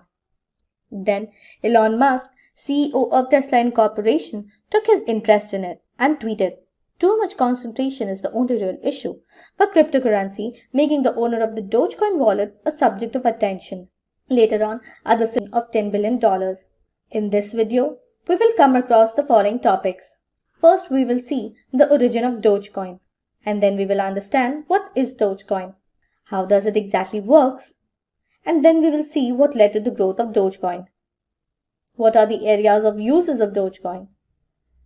Then we will figure out what is the current value of Dogecoin today. And lastly, how can we buy it? Let's start with the origin of Dogecoin. Dogecoin was invented by two software engineers, IBM engineer Billy Marcus and Adobe engineer Jackson Palmer. Did you know that they never even met before combining the two most significant phenomena of the year 2013, Bitcoin and Doge? Well, now let's move ahead and see what is Dogecoin. Dogecoin is a peer-to-peer open source cryptocurrency that provides its user a completely unknown, decentralized, and secure environment free from any third-party interference to make their transaction. Dogecoin was intended to be an altcoin and a meme coin inspired by Shiba Inu's popular meme, aka Doge. Moving ahead, let's have a look at how it works. To understand the workflow, let's take the example of two friends, Mark and Susan. Mark owes some money to Susan, and now he needs to return it. So he thinks of an idea and decides to send her Dogecoin instead of giving her physical money. They both open their digital wallet account. To pay her, he needs two essential pieces of information. First, his private key, and second, her public key. To get access to Susan's private key, he needs to scan a QR code from his smartphone. Then the application alerts all the Dogecoin miners around the world to proceed further with the process. The Dogecoin miners validate whether Mark has enough Dogecoin to make the payment or not. And after the validation process, they approve the transaction request. Dogecoin miners race with each other to collect all the data of the pending transaction known as the nonce. The miners then apply a mathematical function to produce the correct hash number for that particular nonce of the pending transaction. The miner who successfully produces the correct hash number is rewarded with 25 Dogecoin in his account. After that, Mark and Susan gets a confirmation message that their request for the transaction has been approved, and within 10 minutes the requested amount of Dogecoin is credited into the wallet of Susan. Thus, the transaction is completed. So, what led to the growth of Dogecoin? Dogecoin officially came live in 2013 and became an instant hit within the community of people who just wanted to play around the cryptocurrencies freely. As I said earlier, Dogecoin was intended to be a joke for content creators, but they were very well received it. Users of internet forums like Reddit and Twitter adopted Dogecoin and started tipping their content creators. This usage of Dogecoin made it surpass the trading value of the other cryptocurrencies, specifically Bitcoin, in 2014. It also started doing charity work to introduce and promote themselves in the real world. For example, once they raised a fund of $55,000 for a NASCAR driver, Josh Weiss, and in return, he printed the logo and 98 Dogecoin over his race car. Eventually, it almost became the mascot for what crypto should be. Let's have a look at who uses Dogecoin. Today, many companies and firms like restaurants, grocers, web hosting, products retailer, ebook sellers, and travel services uses Dogecoin for transaction. These are a few examples of companies in every sector that uses Dogecoin. Grocers, Hello Pets, GamerHeats.com. For web hosting, Gamer. For products retailer, Meltdown and Nordex. Ebook seller, Cornell. And travel services like Velolio.it. This makes me curious about the current value of Dogecoin. Let's have a look at that too. According to the market cap today, the current value of Dogecoin is $0.059357 USD with a trading volume of $16 billion. The circulating supply of this cryptocurrency is 129 billion Dogecoins, and the max supply of Dogecoin is not available. How can we buy Dogecoin? So to buy Dogecoin, we will have to follow a few steps. Step 1. Open a digital wallet. Buy Your Coin is considered a perfect application for trading cryptocurrencies. Step 2. Register your account. Step 3. Complete your profile KYC by providing your identity and address proof, like Aadhaar card. Step 4. Add your bank account details. Step 5. Secure your account by creating a convenient trading PIN that is only accessible by you. And step 6. There you go. Now you can start trading. That is all about Dogecoin. Currently, we have heard a lot of buzz about the cryptocurrency Dogecoin and the shenanigans of its community.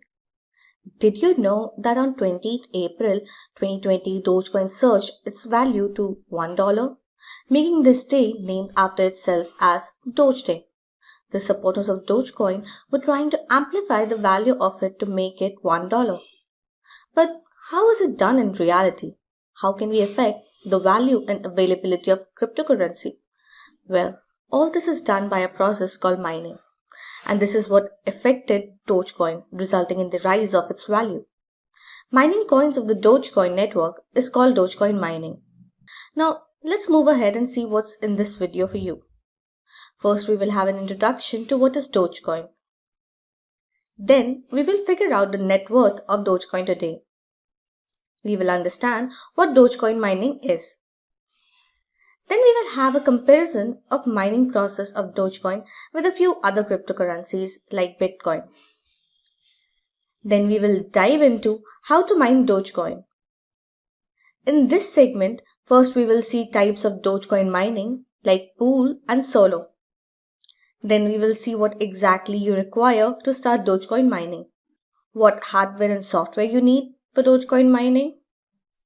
And then we will understand a new concept of Dogecoin mining, which is Dogecoin cloud mining. And in the end, we will analyze whether Dogecoin mining is profitable or not. So let's get started and have a quick look at what is Dogecoin. Dogecoin is a peer-to-peer open source cryptocurrency that works on blockchain technology. Also, it provides its users a completely unknown, decentralized, and secure environment free from any third-party interference to make their transactions.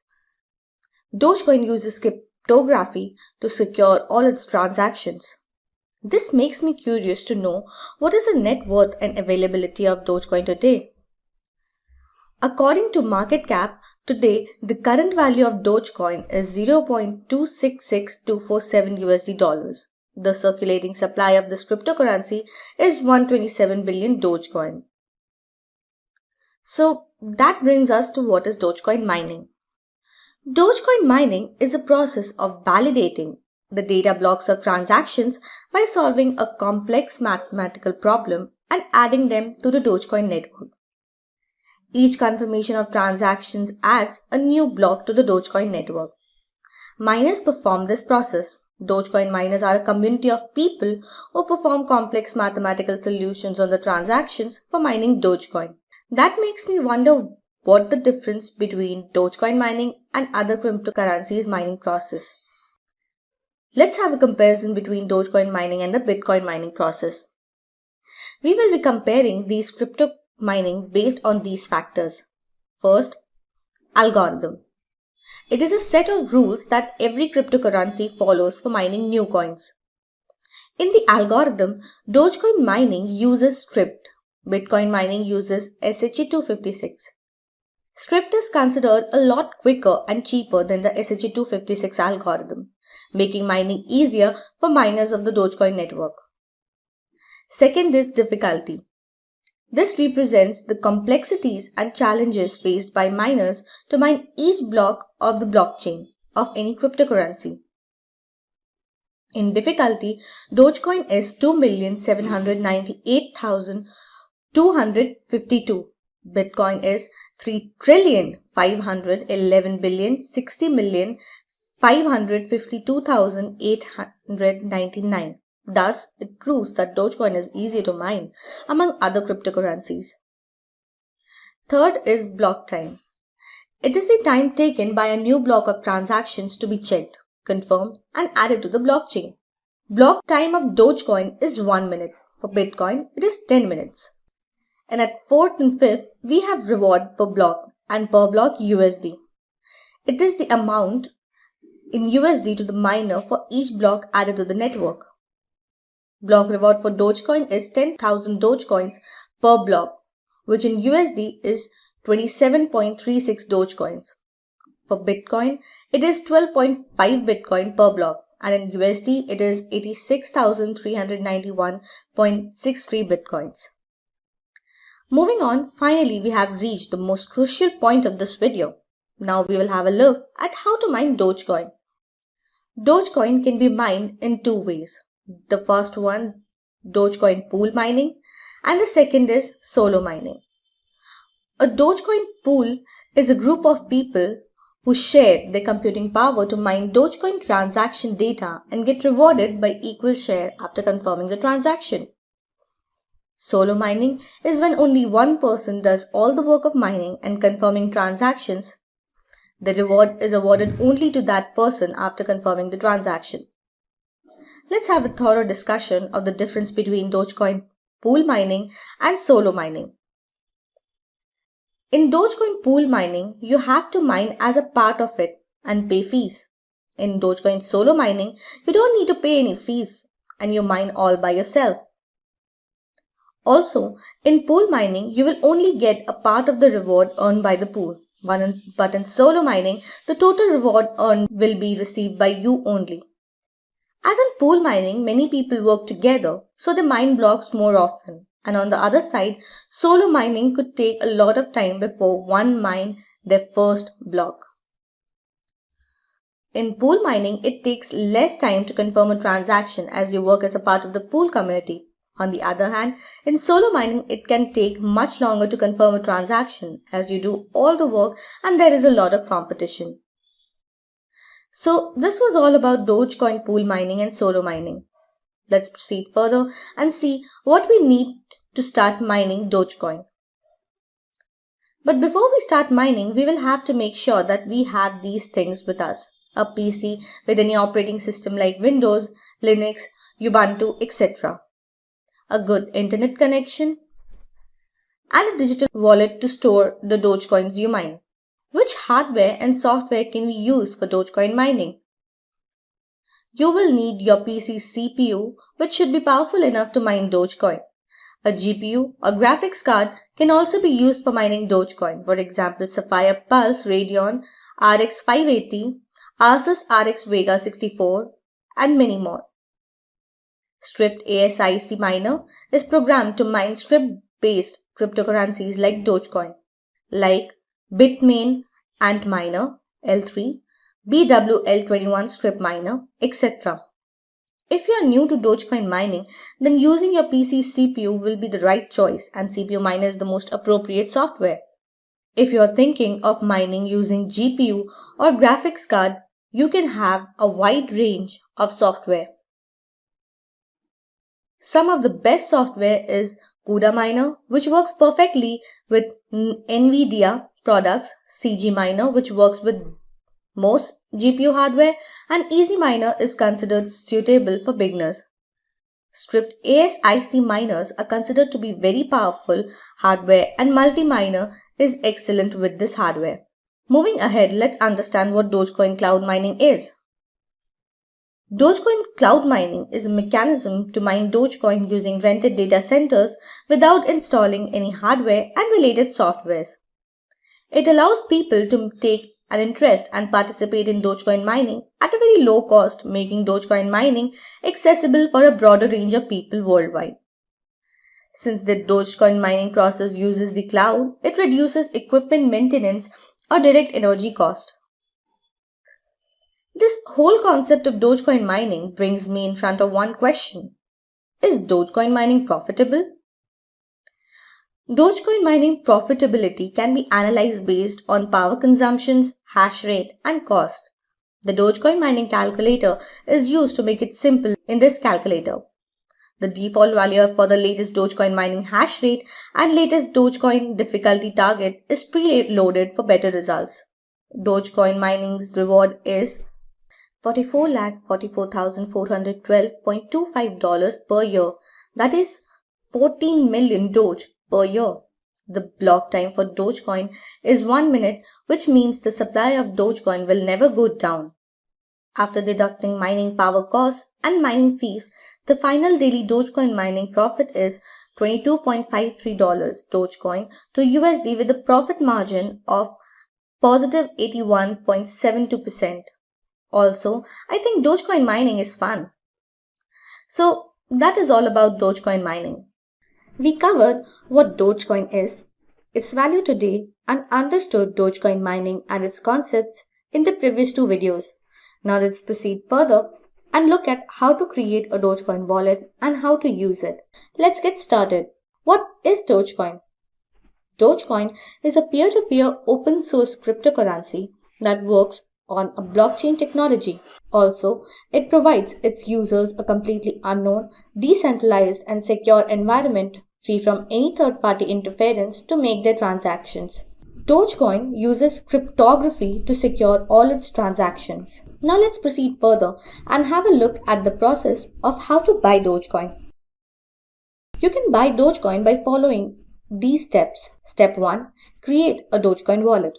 Step 2. Locate your specific Dogecoin address, which is a long array of characters that starts from capital D followed by any other capital character or any number. And step 3. Find a source that sells Dogecoin. And voila, buy Dogecoins. So that brings us to what is Dogecoin wallet. A Dogecoin wallet is something where you can store, receive, or send Dogecoins. Technically, it is very similar to a real live wallet. Dogecoin wallet consists of its public and private key, connecting it to the distributed ledger over the Dogecoin network. You can use your wallet's public key, which also functions as your coin address, for your bank account number for Dogecoin, where anyone can track the transactions made by maintaining the anonymity of the users. The private key of your wallet is used to approve transactions in the ledger. Your wallet's public key is used to receive Dogecoins from other users. On the other hand, your wallet's private key is only used to send Dogecoins to other users in the network. So what are the types of Dogecoin wallet? Dogecoin wallet is of two types: digital Dogecoin wallet and physical Dogecoin wallet. Digital Dogecoin wallet is accessible through the web, and you can also download it according to your handset or operating system. On the other hand, physical Dogecoin wallets are pretty expensive and less accessible. So moving on, let's see how to create a Dogecoin wallet. To create a Dogecoin wallet for yourself, you will have to go through the following steps. Step 1. Choose the correct wallet. Dogecoin Core Wallet and Multi-Doge Wallet have been created and are maintained by the developers team of Dogecoin. Here, we will be using the Dogecoin Core Wallet as reference. Step 2. download and install the Dogecoin wallet in your handset. You can also use the official website of this wallet for your Windows. And step 3. Open the Dogecoin wallet application and verify your Dogecoin wallet address. And that is it. It is this easy to create and have your Dogecoin wallet. Now, when you have your Dogecoin wallet in your hand, let's see how you can use it. On the very bottom of the home page of your wallet, there are 2 options. Request coins, where you can request Dogecoins from other users in the Dogecoin network. And send coins, where you can send Dogecoins to other users in the Dogecoin network. To receive coins, first click on the Request Coins button. Second, enter the required number of coins you want to request. And third, have the below generated barcode scanned by the user you wish to request the amount. Now to send coins, first type the Dogecoin wallet address to whom you want to send Dogecoins. Enter the required amount you wish to send to that user. And third, click on Send. And there you go. Now you can use your Dogecoin wallet whenever and wherever you want. This makes me wonder, why is Dogecoin so popular? Despite being in tough competition with other strong cryptocurrencies like Bitcoin, Dogecoin has never missed an opportunity to be in the limelight. Dogecoin's popularity is mainly attributed to its vast and dedicated community. Other than that, social platforms like Reddit and Twitter also promoted Dogecoin to a great extent due to its fun factor and the whole joke story behind it. Celebrities like Snoop Dogg, Kevin Jonas, Elon Musk also started taking an interest in Dogecoin and posting pictures and comments on their social media handles, which increased the craze of Dogecoin all around the world. So this was all about Dogecoin wallet. Now let's have a look at the top 5 Dogecoin wallets of 2021. These are the top 5 Dogecoin wallets of 2021. Ledger Nano X, Trezor Model T, Kepkey, Binance, and Kraken. Kraken is primarily a cryptocurrency exchange platform but can perfectly act as a Dogecoin wallet. All you need to do is to register and then buy some Dogecoins. It is a very secure and reliable cryptocurrency exchange platform. It charges a very low fees for every transaction taking place on it, and it accepts a pretty decent amount of fiat money. What comes to your mind first when you hear the word Dogecoin? I'm pretty sure either it's a meme or Elon Musk. Well, whatever we think of this cryptocurrency, we can't deny the fact that Dogecoin started as a joke, now turned into the crypto star of the future. Everyone, one or the other way, knows about Dogecoin. But do you know what makes it so unique and popular? In this video, I will take you through some amazing top 10 facts about Dogecoin. So let's get started. Number 1. Dogecoin has several safety levels. Security levels are partially based on the number of nodes of cryptocurrency. Dogecoin has 1090 nodes, which makes it irresistible to hacking, plus sometimes the traffic increases in the Dogecoin network, making it more vulnerable to its security. Number 2. Huge and interactive community of followers.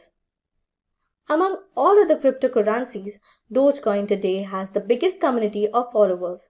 They genuinely believe that Dogecoin will rule the future, and this unity proved to be an advantage for Dogecoin. For instance, once China banned all the payment companies dealing with Bitcoin, which led to the increase of Dogecoin Reddit users up to 19,000 in just 2 weeks.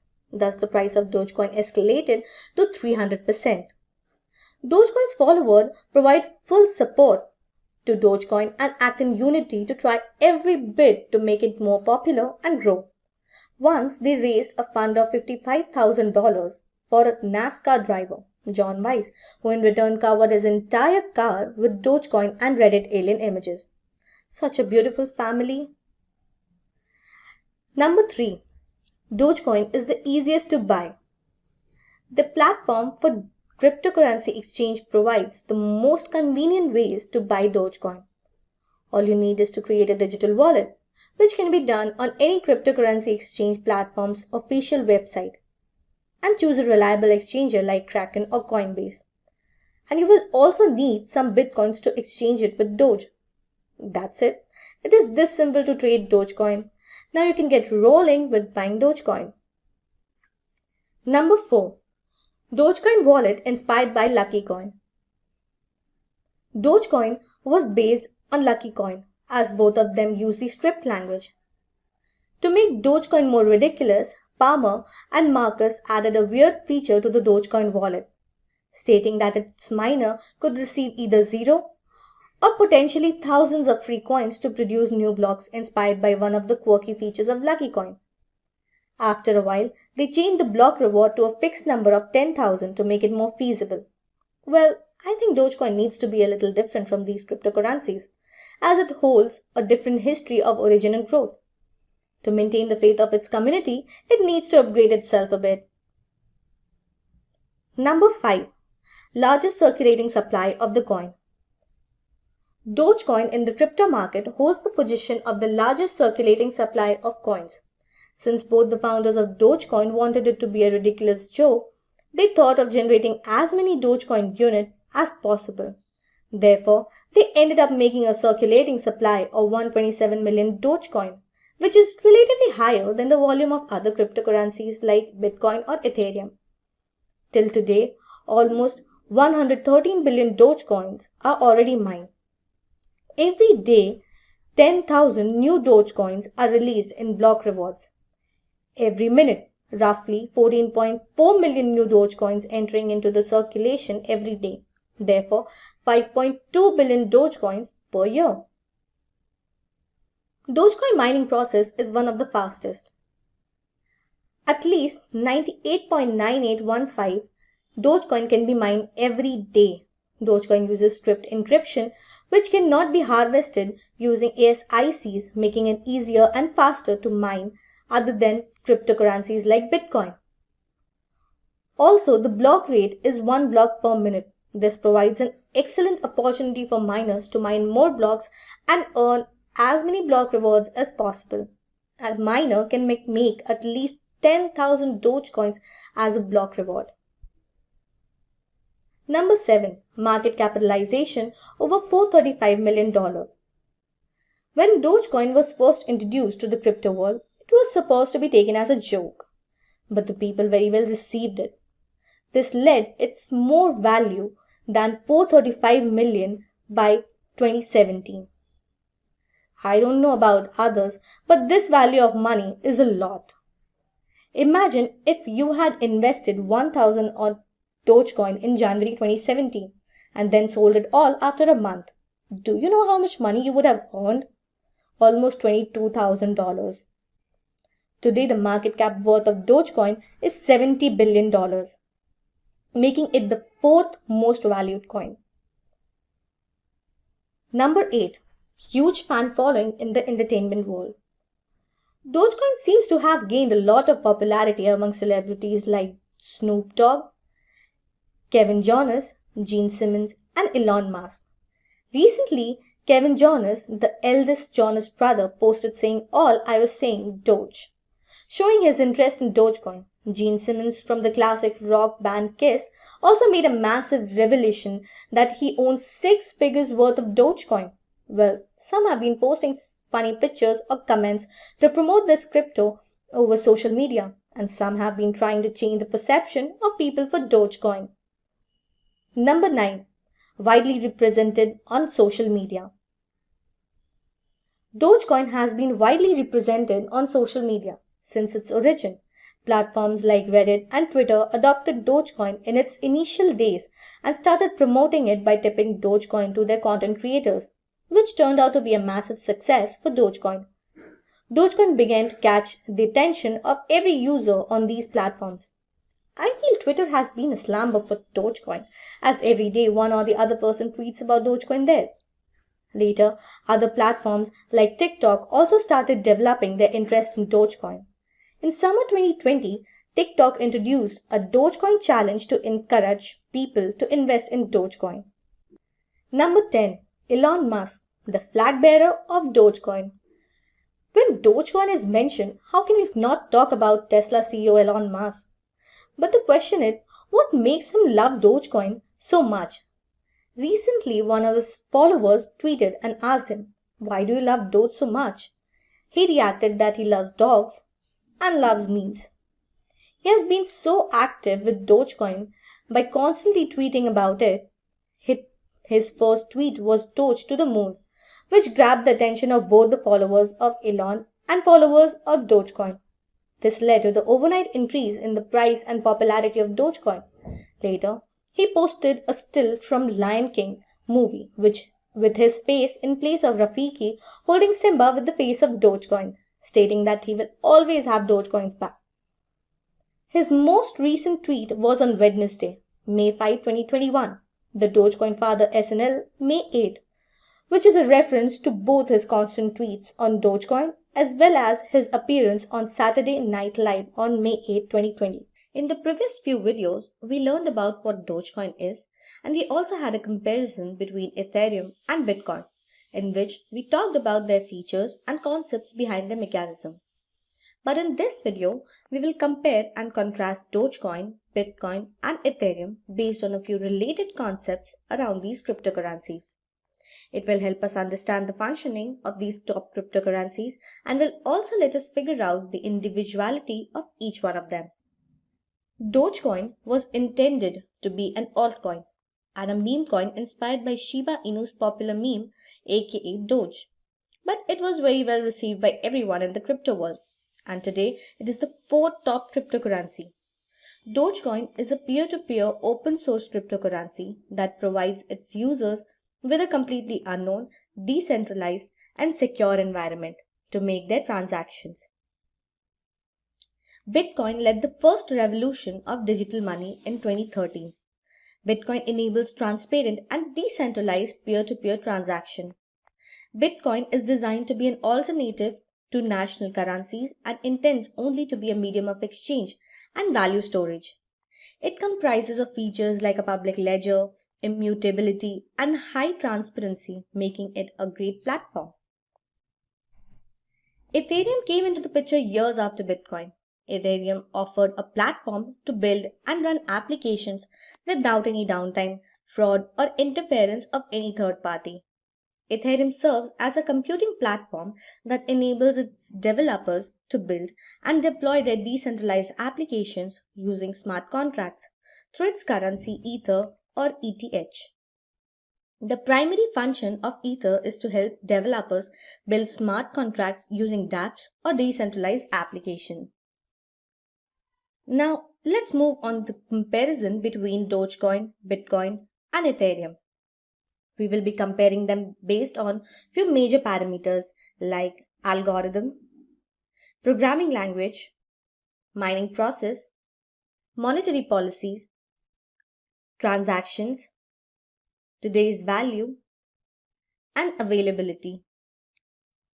So let's move ahead and start with the very first comparison, the algorithm. Dogecoin uses strict cryptography for mining the blocks of the Dogecoin network. In comparison, Bitcoin uses the SHA-256 hashing algorithm for mining its blocks in the blockchain network. Ethereum, on the other hand, uses the E- algorithm for mining its transactions.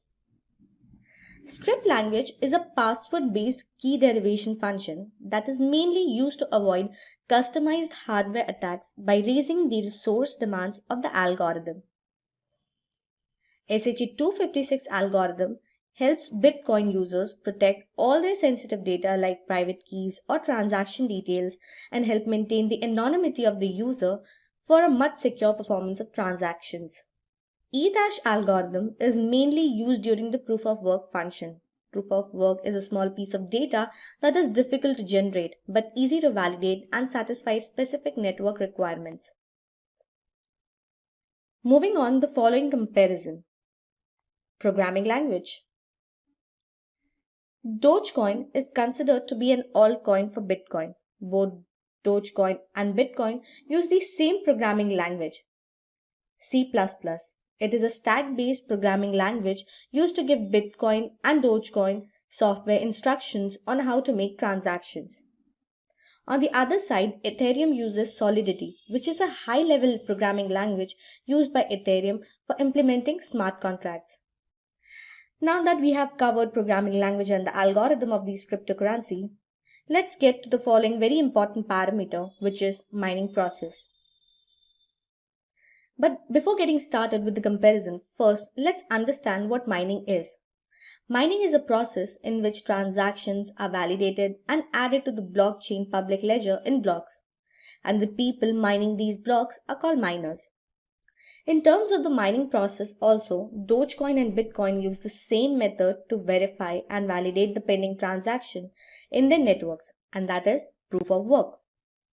Although Ethereum miners also mine the unvalidated transactions using the proof of work method, it aims to switch to proof of stake because it will make its network more immune to centralization, energy efficient, and more vital support for shared chains. Now we have come to the following comparison, which is monetary policy. Monetary policy is known as the process of drafting, announcing, and implementing the plan of actions taken by the competent monetary authority to control the money supply and achieve goals that promote sustainable economic growth. Dogecoin's policy is defined by its block reward paid to its miners, whereas Bitcoin's policy is defined by two processes, halving and block reward. Halving event is when reward of mining Bitcoin is cut in half, and it also cuts the inflation rate. And the block reward is the number of Bitcoins you get if you successfully mine a blockchain block. And Ethereum's policy is defined as minimum issuance to secure the network. That is, there is a constant trade-off between the transaction speed and security. Dogecoin's block reward is 10,000 for mining one block. Bitcoin's block reward is 12.5 for mining each block, and which is set to get reduced to 6.25 by 2024. And Ethereum's block reward is 2 Ether per block. Dogecoin takes 1 minute to generate one block. Bitcoin takes 10 minutes to generate one block. And Ethereum generates one block every 14 seconds. Well, monetary policies are considered to be fixed and non-inflationary. Due to this, over time, mining blocks will become more complex. Now, moving on to the following comparison, which is transactions. Dogecoin is the fastest and can complete 70 transactions in 1 second and takes just 2 to 3 minutes to confirm a transaction. Bitcoin can complete up to 5 transactions in 1 second and takes 10 minutes or more than that to confirm one transaction. And Ethereum can complete 30 transactions per second and it takes just a few minutes to confirm it. Dogecoin is majorly used for tipping content creators on social platforms like Reddit and Twitter. Bitcoin is only used as a superior alternative for fiat money and is used primarily for real-world transactions. On the other hand, Ether, the currency of Ethereum, acts as the fuel for Ethereum networks. Now that we have covered all about transaction process of these cryptocurrency, let's have a look at the value of Dogecoin, Bitcoin, and Ethereum in today's date. The value of Dogecoin on today's date is $0.2992. Bitcoin being the highest is 34,857.58. And Ethereum holds a value of $2,356.58. Now we have reached the last comparison of Dogecoin, Bitcoin, and Ethereum, which is availability. The circulating supply of Dogecoin is 127 billion. Bitcoin, very low as compared to Dogecoin, is just 21 million in circulation. Ethereum, on the other hand, is said to be unlimited, but till today, the circulation supply of Ethereum is 115.6 million. Till today, 113 billion Dogecoin has already been mined. For Bitcoin, 18 million Bitcoins are already mined. And for Ethereum, roughly 36 million Ethereum has already been mined. In this graph, you can see the red box on the right side of the graph shows the maximum supply of Dogecoin. On the extreme left, you can see first the options that you can use according to your requirements, Like if you want to know about Dogecoin, you can go for the first option, that is www.dogecoin.com, which will lead you to the official website of Dogecoin. If you want to chat with the executives of CoinMarket regarding Dogecoin, then you can go for the fourth option, which is chat. Before that is an address for Binance address, through which you can keep a track of Dogecoin's value on that platform. And you can also change it according to your choice by clicking on More. Right beside the More option, you can see the market cap value of Dogecoin, which is 38,349,469,098. It is the total value of Dogecoin in circulation. Beside the market cap option, you can see fully diluted market capitalization, which is 38,700,795,906.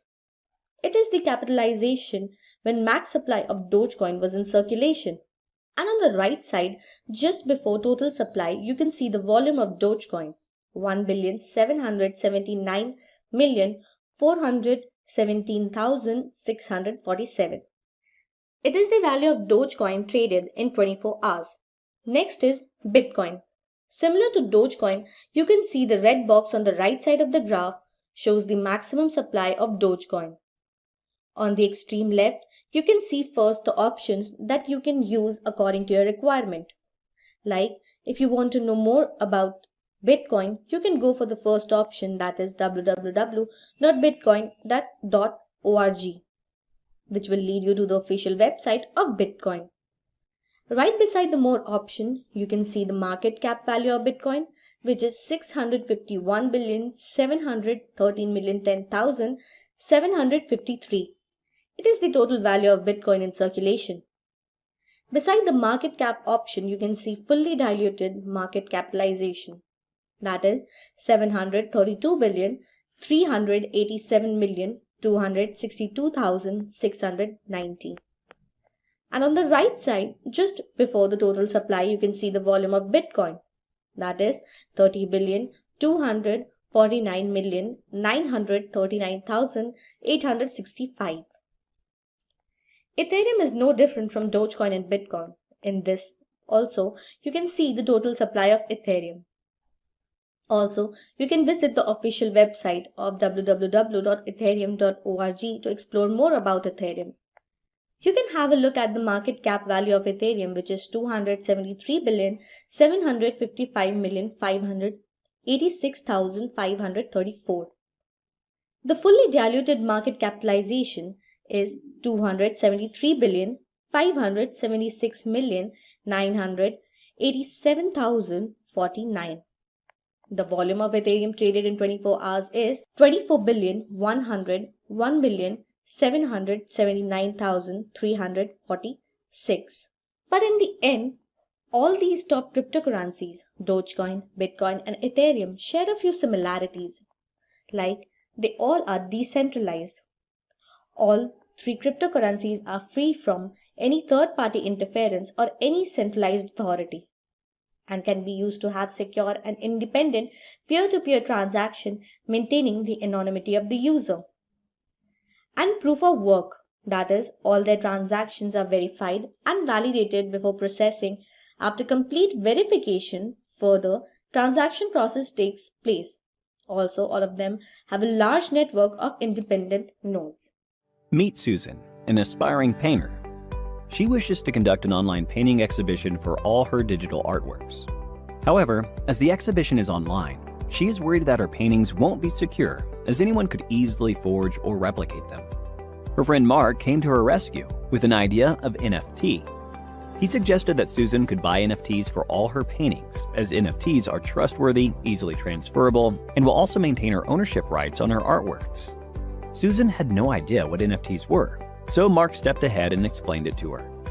NFTs turn your digital assets into one of a kind by creating a unique digital signature, which defines the ownership of your assets, and that can be bought and sold for real money, cryptocurrency, or any other asset, like a non-fungible token, aka NFT. Non-fungible tokens means that they are not interchangeable, and each of them represents unique assets owned by a specific person.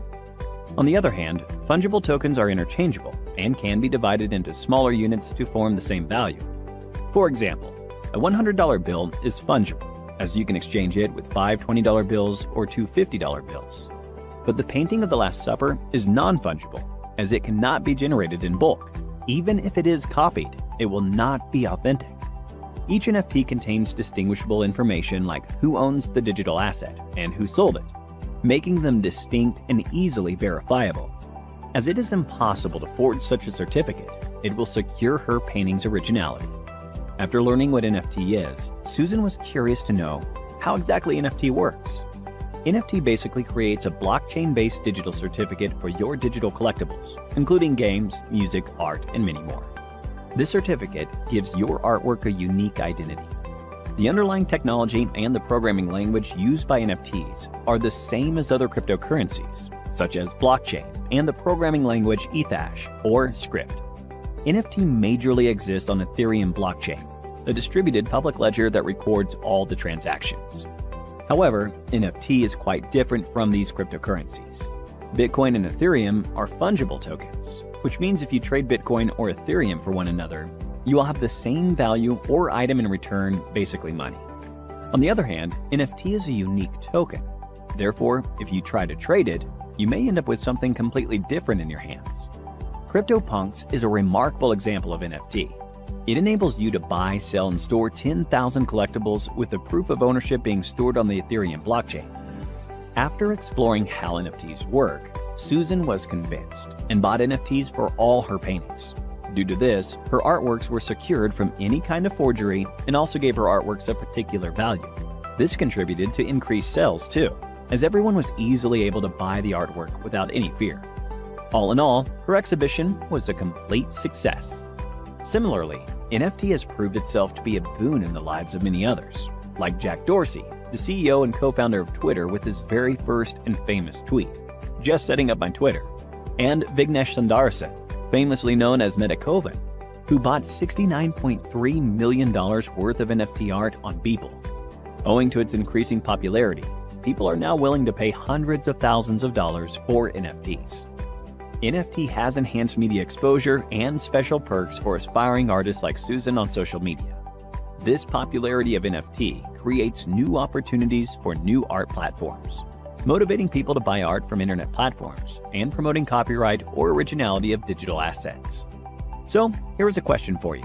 What makes any item non-fungible? A. Exchangeability. B. Unique digital signature. C. Tradability. D. Distributed public ledger. Please give it a thought and drop your answers in the comments section below. Many experts in the crypto industry say that around 40% of new crypto users will use NFTs as their entry point. As a result of its growing popularity, NFT could represent a more significant part of the digital economy in the future. In this video, we will explore about Shiba Inucoin and will go through some of really exciting concepts and components revolving around it. So how did the Shiba Inucoin originate? The Shiba Inucoin was created in August 2020 by an anonymous person calling themselves Ryoshi, an Indian. It was intended as an altcoin of Dogecoin, which itself was created as an altcoin of Bitcoin. And this meme coin has been named after the Japanese dog breed Shiba Inu. It feels like the Shiba Inu coin was willed into existence and is now insanely popular among major crypto exchanges through the power of its following crowd, memes, and a very cute dog. Now we know how it originated, so let's have a look at what is Shiba Inu coin. Shiba Inu coin is a decentralized community building cryptocurrency, or we can say an experiment developed within the Shiba Inu ecosystem and built on top of the Ethereum blockchain network, like many other coins. It is a meme coin launched as a rival of Dogecoin or Doge Killer. Both Dogecoin and Sheepcoin were made in a humorous manner, but Sheepcoin has already taken over some Dogecoin markets, attracting a lot of attention and rising as a popular choice among investors, especially after such market crash of cryptos like Bitcoin and Ethereum. But what is the difference between Shiba Inu coin and Dogecoin? Although both Shiba Inucoin and Dogecoin are meme coins and share the same tree of origin, both of them differ a lot from each other at the same time. And the very first difference between them is the Sheep coin is a token and Dogecoin is a currency. Let's have a look at more of those major differences like this. First is development. Shiba Inu coins or sheep coins are built on and powered by the Ethereum network, while Dogecoin has been developed using the same technology as Bitcoin. Then is use cases. Sheepcoin is still working upon price more due to its high popularity than utility. But on the other hand, Dogecoin has already established itself to some extent as a medium of online payments. Then is value. According to CoinMarketCap, the current value of Sheepcoin is $0.00007378 and that of Dogecoin is $0.261711. And at last, availability. The availability of Sheepcoin till today is 394 million and for Dogecoin it is 130 billion. Now this definitely raises a question in my mind. Why is Shiba Inu coin so popular? Shiba Inu coin is majorly popular because of two reasons. Tesla founder Elon Musk has tweeted recently expressing that he would like to own a Shiba pup that hyped the crypto market and its prices rose by 300%. On the other hand, its prices fell by around 40% after the founder of Ethereum blockchain network, Vitalik Buterin, donated 50 trillion Shiba Inu coins to Indian government for COVID relief fund of an Indian crypto entrepreneur, Sandeep Naiwal. So now that we know about Shiba Inu coin and its concepts, let's have a look at what is the future of Shiba Inu coins. Though Shiba coin is only known as a meme coin, its increasing popularity and people's interest in participating in it is pointing towards a different but bright future. According to investingcube.com, the Shiba coin is predicted to rise again. Although there isn't much movement among these token and its value, active buyers could help its value rise. The value could rise to 0.00001040 in a more active buyer's market. Although it may not appear to be a significant amount, due to its popularity in future, it can have a significant influence over large investors of the crypto market. Hey everyone!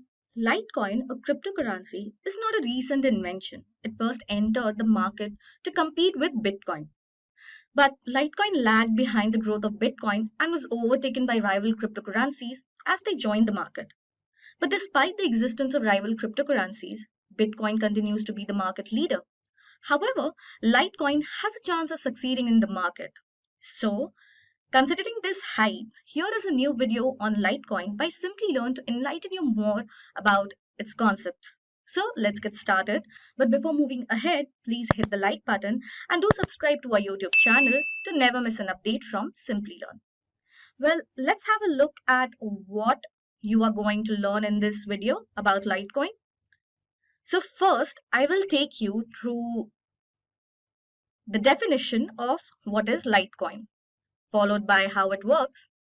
Then I will let you explore the differences between Litecoin and Bitcoin. Then I will help you understand what are the pros and cons of Litecoin. Then I will explain to you how Litecoin is used. Following that, I will explain to you how Litecoin is traded. And then I will let you explore why trade Litecoin with CMC markets. And then I will take you through the factors that affect Litecoin. And in the end, why should you buy Litecoin? So let's get started with the video. First, let me make you understand what is Litecoin. Now, the native cryptocurrency of the open source blockchain project Litecoin, whose code is a copy of Bitcoin's, is LTC. As the silver to Bitcoin's gold, Litecoin was created to be more scalable and to process transactions considered more quickly than Bitcoin. In October 2011, Charlie Lee, a software engineer who had previously worked at Google, And the cryptocurrency exchange Coinbase announced the creation of the blockchain on the Bitcoin Talk forum. Now that we know what is Litecoin, let me take you through how it actually works. Now, using an open source cryptographic technology, digital coins are created and transferred using Litecoin. It keeps a decentralized public ledger for all transactions using blockchain technology. Now, what is blockchain technology? A shared digital ledger called the blockchain contains a record of every Litecoin transaction. By miners, recent cryptocurrency transactions are compiled into blocks. After that, the blocks are cryptographically protected before being connected to the pre-existing blockchain. Now, Litecoin and Bitcoin, among other cryptocurrencies, also use similar blockchain technology. Now, this raises a question that what is mining? Now, mining is the process of employing miners or mining software to secure each block to the current blockchain. The release of new Litecoin units occur when a block has been secured. These units can be reintroduced into the market by miners. Well, this raises another question that how exactly Litecoin differs from Bitcoin. Now, this comparison will be made on a few parameters. First is coin release date. Litecoin was launched on 7 October 2011, whereas Bitcoin was released on 9 Jan 2009. Second is maximum coin supply. There is a limited supply of coins in circulation for both Bitcoin and Litecoin. Litecoin has 84 million coins accessible, which is almost 4 times as many as Bitcoin's 21 million. Third is average transaction speed. Now, despite requiring more advanced equipment than Bitcoin to mine, which takes almost 10 minutes, blocks in Litecoin are actually generated in 2.5 minutes, up to 4 times faster. Additionally, Litecoin executes financial transactions much more quickly and can handle more of them in the same amount of time. Fourth is halving interval for block rewards. Their range is based on basically market supply only. And the last one is mining algorithm. A cryptocurrency's blockchain can grow by adding new blocks when miners successfully solve hash functions. Now, Litecoin and Bitcoin employ different mining algorithms. Script is the hash function used by Litecoin, and Bitcoin utilizes SHA-256. Now, let me explain to you the pros and cons of Litecoin. Now, the popularity of Litecoin started to soar in 2017. 5 years later, it is still in demand and sells for over $70. It has fared better than many of its rivals during the recent cryptocurrency sell-off, but investments always carry a risk. It's impressive how relative stability has held up for Litecoin throughout time, though it exhibits steadiness but lacks the impressive growth that attracts investors. Although the coins are reasonably priced, they are nonetheless more expensive than most of their rivals. Also, Litecoin's market capitalization is smaller than other cryptocurrency, and it has lost market share as well. Also, Litecoin is less speculative than many of the younger coins, even if all cryptocurrency investments are speculative. The expansion of Litecoin may be constrained by the fact that it is less scalable than competitive blockchain like Stellar Lumens. So now that we have covered the basics of Litecoin, let me take you through how Litecoin is exactly used. Now, due to its strong liquidity, Litecoin is a cryptocurrency with simpler trading. Actually, owners of Litecoin will discover the businesses like Newegg, Sling TV, and even charities like the American Red Cross are glad to take their digital money. To make a payment with LTC, you can alternatively utilize a digital currency app like BitPay or CryptoPay. Now, you can use the Binance app to send money using LTC if you wish to use it for peer-to-peer payments. Now, let's see how Litecoin is exactly traded. Now, the price of one Litecoin is typically indicated against the US dollar when purchasing it on an exchange. In other words, you are selling USD to purchase LTC. If the price of Litecoin increases, you can sell it for a profit because it is now worth more in USD than when you first purchased it. Now, if you opt to sell at a lower price and incur a loss, this is what will happen. Also, you can trade Litecoin with CMC markets using a spread bet or contract for difference or CFD account. This enables you to make price predictions without actually owning the cryptocurrency. Your possession of Litecoin is not transferred. Instead, you are taking a stake whose value will fluctuate with changes in the price of Litecoin relative to the US dollar. Now that you know how Litecoin is traded, let me explain to you why Litecoin should be traded with CMC markets. So the first reason is open a long or short position. Now you can trade on increasing and falling prices with speed betting at CFDs to sell Litecoin, which is not available on cryptocurrency exchanges, and you do not need to hold any. Second is efficient use of capital. Now when you trade using leverage, you merely put up a small portion of the total trade value to begin a position. With well-known cryptocurrency exchanges, you must deposit the entire contract's value. Remember that both gains and losses will be amplified, and you risk losing more money than you initially invested. Third is no exchange account or wallet. There's no requirement to open an exchange account or wallet to store the purchased Litecoin. In contrast to trading the underlying cryptocurrency, this eliminates the need to wait for exchange approval, worry about keeping your wallet secure, and pay fees if you decide to withdraw money later. Fourth is trade with an established provider. CMC Markets is a licensed provider with 29 years in the business. We provide assistance to all of our customers anytime the markets are open. And fifth is trade responsibility. For most people, cryptocurrencies are still rather new and can be very unstable. They want our clients to fully access comprehensive instructions, resources to support their trade. Now, let's have a look at the factors that actually affect the LTC coin. Now, similar to Bitcoin, Litecoin's volatility is likely influenced by the following factors. First is regulation. Governments and central banks presented do not control cryptocurrencies. There are concerns about how this might evolve over the coming years and its effect on value. Second is supply. There are only so many Litecoins that can be mined, which is 84 million. The rate at which coins are introduced to the market can also effectively availability. Third is stress. Public opinion, security, durability, and the pricing of competing cryptocurrencies like Bitcoin can all impact Litecoin prices. And fourth is adoption. Neither consumers nor businesses have yet embraced Litecoin as a form of payment. However, some believe that blockchain technology has promise and may one day be more widely used. Now, the biggest question of concern is, should you buy Litecoin?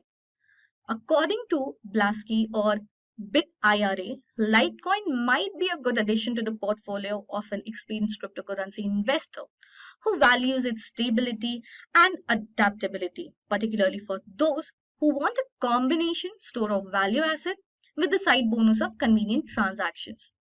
So according to some experts, Litecoin might be a suitable investment for a beginner looking to learn the ins and outs of cryptocurrency trading. Mania makes the following conclusion about whether LTC is a good option for your wallet. There are other blockchain competitors that individuals may pick from, but Litecoin still remains a relevant choice. In this video, we will explore some of very interesting and important aspects of Solana crypto. First, we will understand what is Solana. Then we will look into what is a SOL token or SOL token. Then we will explore when and how did it originated. After which, we will look into some of the features of Solana. Then we will explore what type of consensus method does Solana use. After which, we will understand how Solana works.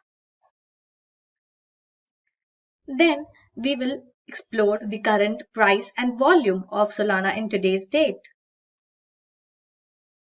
After that, we will look into the future of Solana holds for itself. And at last, we will look into real-life uses of Solana. So without doing much ado, let's start the video. Let's explore what is Solana. Solana is a cryptocurrency that is used to pay for transactions on a decentralized computing network.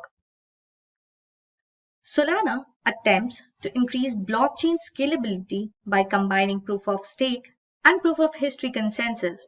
As a result, Solana promises to be capable of processing 50,000 transactions per second while maintaining decentralization. Now the question arises, what is the SOL token or SOL token? Solana's ecosystem uses the SOL token as its native currency. As a result, the token can be transferred between nodes in the Solana cluster in exchange for running on-chain programs or certifying their results. It can also be used to make micropayments known as LAMP ports. Now, when we are talking so much about Solana crypto, let's also dive down and explore how and when exactly it came into existence. Anatoly Yakovenko established the Solana platform in 2017. Before launching Solana, Yakovenko worked at Qualcomm after working as a software engineer at Dropbox. He has a wide spectrum of knowledge with compression methods. He developed a new method of dealing with typical throughput difficulties in the Bitcoin and Ethereum blockchain with the help of Eric Williams and Solana's CTO, Greg Fitzgerald. They intended to develop a trustless distributed protocol with increased scalability. The team now has experience from leading companies around the world, including Apple, Google, Microsoft, Intel, Twitter, Dropbox, and others. Now that we know what Solana is and all about its background, let me ask you a question recently. Solana joined hands with two foundations to raise a fund of $5 million to encourage the next wave of creators and fans onto crypto networks. So comment down your answers in the comment section below. To know the correct answer to this question, watch this video till the end. Moving on, let's talk about its features, which makes it unique and popular. Scalable. Solana uses proof of history and a number of other groundbreaking features to allow the network to scale at the rate of Moore's law. Low cost. For applications with billions of users, Solana is designed to keep fees low. So you will never have to worry about rising fees as your user base grows. Composable. The single global state of Solana guarantees project composability. Multiple shards and layer 2 systems should never be dealt with. So we have heard a lot of references to proof of history. But what exactly is it? That we will discuss within the type of consensus method Solana uses. The Solana network, which has 200 physically different nodes, can handle a throughput of more than 50,000 TPS. When using GPUs, is one of the most performant permissionless blockchain. Unlike Bitcoin, which employs the proof of work algorithm as the system's decentralized clock, Solana uses the proof of history technique.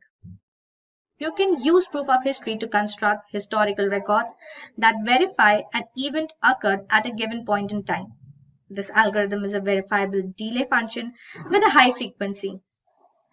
This function requires a specific number of sequential steps to evaluate. Each transaction or event that is examined will be assigned a unique hash, an account that can be verified publicly and effectively. The count serves as a cryptographic timestamp, allowing us to determine when each transaction or event occurred. This provides increased throughput and efficiency within the Solana network. Now that we know about its structure and mechanism, let's explore how Solana works. Now we know Solana has built a one-of-a-kind method for determining the time of a transaction known as proof of history. Let's see the step-by-step procedure of how it works. Step 1. Input the details of transactions performed in the network to its leader. Step 2. Leader will now efficiently sequence and organize the messages so that they can be processed by another nodes. Step 3. The leader then executes the transactions based on the RAM's current state. Step 4. The completed state's transactions and signature will then be published by the leader to the verifiers or replication nodes. Step 5. If the state receives confirmation, the verifiers will perform the same transactions on their copies of the state and publish their signatures. And at last, step 6, the consensus process will then use the published confirmations as votes. Now that we know everything about Solana, let's have a look at the price and volume of Solana according to market capitalization. The Solana network can process more than 50,000 transactions in 1 second, and the current price of it is $30 with a circulating volume of 270 million SOL coins, which is quite impressive considering its time span in market capitalization as well as compared to other cryptocurrencies. Let's see what future does Solana holds for itself. Solana, although being a new project, has delivered on its promises of speed and scalability. Its token price has also done well, attracting investors' attention. Nonetheless, the network acceptance and usage are still in the early stages. We won't know whether Solana's speed make a significant difference in the Bitcoin realm until we witness substantial traffic and more use cases. Having a fast network is beneficial, but the advantages will only occur as more people utilize it and more use cases emerge. Real-life uses of Solana. Serum, Radium, Bonfida, Orca, Oxygen, and Phantom Wallet are some of the recent projects that Solana is working with. Well, this is all about Solana crypto. First, we will explore what is Binance Coin. Following that, we will understand how it works. Then we will dive down deeper and explore a very interesting concept followed by Binance, which is BNB burning. Then we will look at the uses of the Binance Coin, followed by its benefits. After that, we will come across some important factors to consider before investing in the Binance Coin. And at the end, we will see the pricing dynamics of the Binance Coin. The first thing that we are going to explore is what is Binance Coin. So Binance Coin or BNB is a cryptocurrency that may be used on the Binance cryptocurrency exchange to trade and pay fees. As of January 2018, the Binance exchange was the world's largest cryptocurrency exchange, conducting over 1.4 million transactions every second. This coin is limited to 200 million BNB tokens and runs on the Ethereum blockchain using the standard ERC20 protocol. As an incentive, Binance Coin users receive a reduction in transaction cost on the Binance exchange. Other cryptocurrencies such as Bitcoin, Ethereum, Litecoin, and others can be exchanged or traded for BNB. Now, let's move on and see how it works. BNB is a crypto asset that fluctuates in value as individuals use and trade it, similar to other digital assets on the market. BNB can be stored in suitable wallets obtained from crypto exchanges and sent directly to others for payments and other purposes. But there is a whole working initiative behind this process. Binance Layer 1 blockchain is merged to form the BNB chain, previously the Binance Smart Chain and the Binance Chain. Binance designed the blockchain for best performance when it comes to trading on-chain when building the BNB chain and Binance DEX. It is also based on this newly developed chain. Furthermore, BNB chain transactions are powered by the BNB gas token, which stands for Build and Build, previously also known as Binance Coin. Now, BNB Beacon Chain and BNB Smart Chain make up the BNB chain. The former is concerned with BNB chain governance, which allows BNB holders to vote and stake their coins. Then, it's a consensus layer that's compatible with the Ethereum virtual machine and has multi-chain hubs. Now, moving on, let's have a look at the BNB burn concept. Binance uses 20% of its profit each quarter to buy back and burn Binance coins, completely destroying them. Binance has consistently performed quarterly burns, the most recent being on October 17, 2020, which was the 13th quarterly burn. Binance will continue to burn BNB coins every quarter until it has purchased and destroyed 100 million Binance coins, or half of the total supply. Binance coins supply is reduced as a result of the procedure, and its rarity is affected, which could affect the asset's value. Binance also has a program called the BNB Pioneer Burn Program, which assesses cases when BNB holders have unrecoverably lost BNB and compensate them by reducing the amount from the next BNB burn. Now let's have a look at some of the uses of the Binance coin. The Binance coin, like other developing cryptocurrencies, has a variety of applications outside of the Binance exchange, including: first is trading. Binance coin can be exchanged for other cryptocurrencies on a variety of exchanges depending on the exchange's regulations. Next is transaction fees on the Binance exchange. Users can use BNB to pay for transactions on the Binance exchange and earn a hefty discount.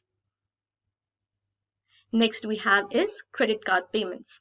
On crypto.com, BNB can be used to pay for crypto credit card bills.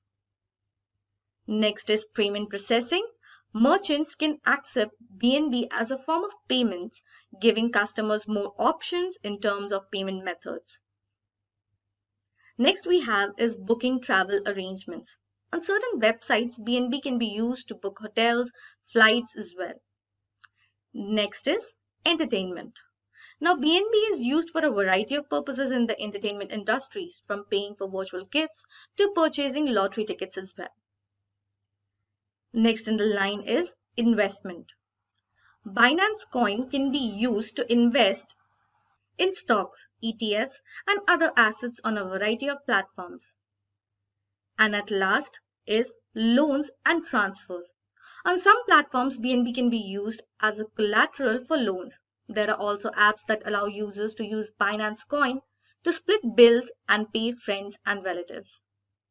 So now that we have covered the basics of the Binance coin, let's have a look at some of its benefits that makes it unique. Starting with quick transactions.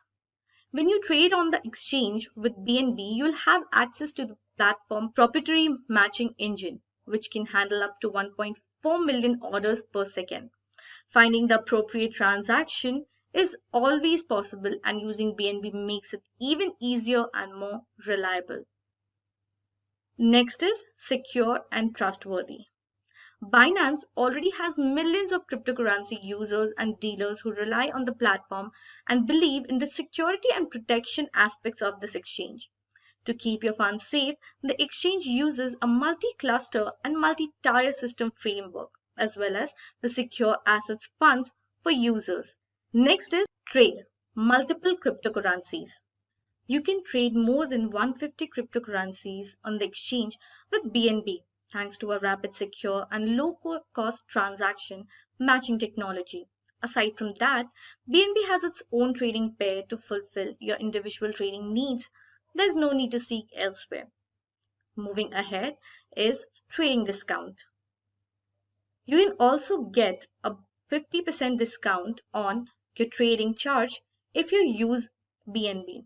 With traditional payment methods, if you buy $10,000 worth of coins, you'll be charged $10. And if you use BNB, though the trading charge is cut in half, so you will just have to spend $5. Next is spending Binance coin. You can utilize BNB in a variety of ways in addition to having a smooth experience within the Binance ecosystem and receiving transaction fee discounts. Several service providers, particularly in the travel and hotel industries, accept it. Using BNB, you can purchase dinner or a new phone as well. Now, let's have a look at some of the factors that you should consider before investing in Binance coin.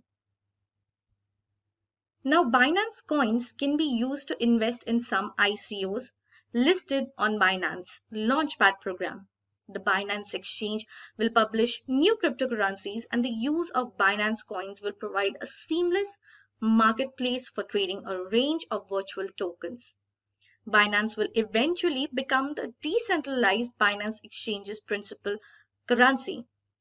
The Visa debit card of Monaco, the world's first payment and cryptocurrency platform, and the platform's mobile app also support Binance Coin.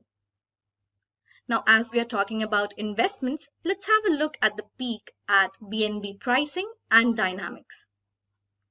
BNB's pricing has traditionally varied in a similar way to the price of other crypto assets traded on the market.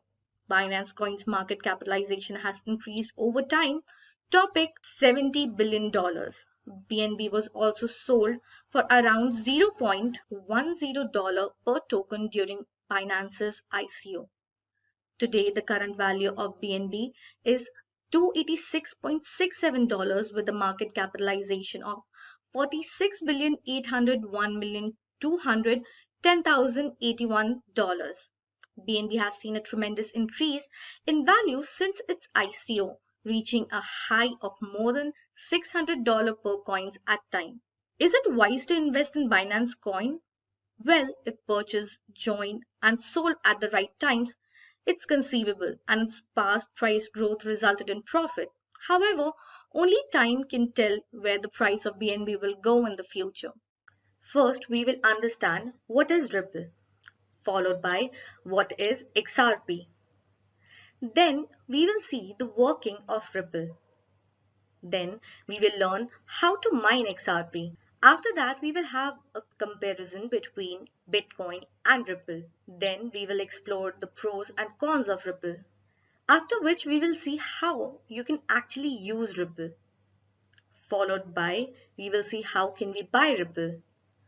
And in the end, we will see if it is a good investment or not. So, let's get started with the video. First, let's understand what is Ripple. So, the firm behind XRP is Ripple, which is a payment settlement systems and currency network that can handle transactions all across the world. Basically, it acts as a trusted intermediary between two parties in a transaction. As the network can be immediately validated that the transaction was completed successfully, Ripple can ease the exchange of a wide range of fiat currencies and cryptocurrencies, including Bitcoin. So when users utilize the network to make a transaction, the network takes a modest charge in the form of XRP. And Ripple was built from the ground up to be a SWIFT, a leading money transfer network successor, or to otherwise replace the sentimental layer between large financial institutions. So this raises the question of what is XRP.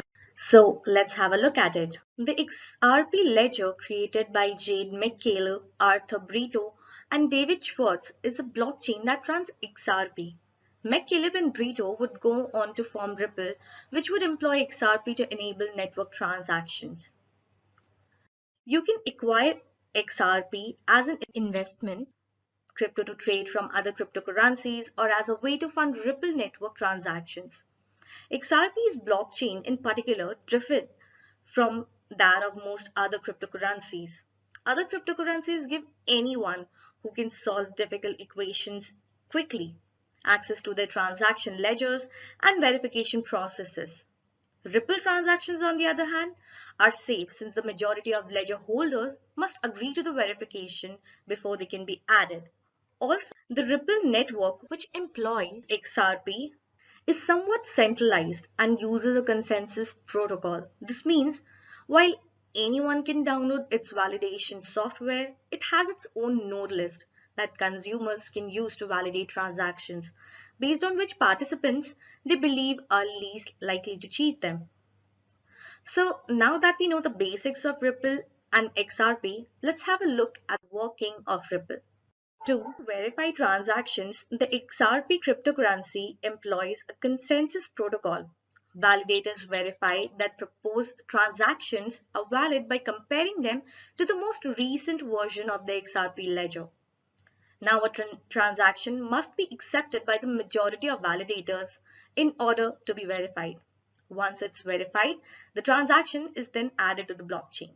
So now that we know it's working, let's have a look at how Ripple can be mined by its users. Ripples or XRP is created using a crypto ledger that is akin to blockchain technology and is federated by financial institutions and payment processor networks. While it is true that Ripple XRP cannot be mined by miners, it is technically viable to do it using other cryptocurrencies. So one of the most viable techniques for mining XRP is to mine other cryptocurrencies such as Bitcoin and Ethereum and then transfer the mined crypto for Ripple through exchanges. And that's how the mining is done. So as we have discussed all the basics of Ripple, let's dive down deeper and have a look at how it differs from Bitcoin. To verify transactions and distribute new currencies, Bitcoin employs mining. Participants set up mining devices to solve complex mathematical equations, with the first person to solve the equation winning the right to add a block of transaction to Bitcoin's network. Then participants receive Bitcoin rewards for each block they add in the exchange for Bitcoin mining. Whereas the consensus protocol used by XRP then confirms transactions. For a transaction to be accepted, it must receive the approval of a majority of validators who actually review it. Then Bitcoin transaction confirms can take several minutes and are associated with significant transaction charges due to the intricate and expensive nature of mining utilized in the cryptocurrency. But on the other hand, XRP transactions are instantly confirmed and have very cheap transaction fees. The user is charged a small amount of XRP each time a transaction is completed on the Ripple network. Now, the supply of Bitcoin is limited to 21 million, which means there will be never more than 21 million Bitcoin. The artificial scarcity of 12 Bitcoin has sparked investor interest in the currency's potential as a safe haven. But in contrast, at the time of introduction, 1 billion XRP was pre-mined and progressively distributed onto the market by the company's major investors. Next we have when miners discover Bitcoins, they are released and added to the network. They have no set release date and their supply is largely determined by network speeds and the difficulty of the algorithm used to create coins. On the other hand, the release of XRP is controlled by a smart contract. According to an inbuilt smart contract, Ripple is expected to distribute a maximum of 1 billion XRP tokens per month. So the current circulation is 55 billion till now. So this was all about the difference between Bitcoin and Ripple. And I'm pretty sure that till now you have understood all the basic knowledge about Ripple.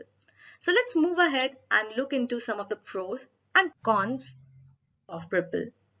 Though XRP transactions are quick and inexpensive, Ripple's consensus protocol is perhaps less secure than other crypto transaction processing technologies. Next is, even though financial organizations are already using Ripple's payment network, Ripple's financial partners primarily use RippleNet rather than XRP cryptocurrency. Next we have is small company owners and individuals who can utilize XRP to make safe money transactions. Yet because it is administered by a private corporation and because of the SEC litigation, Ripple has sparked the debate.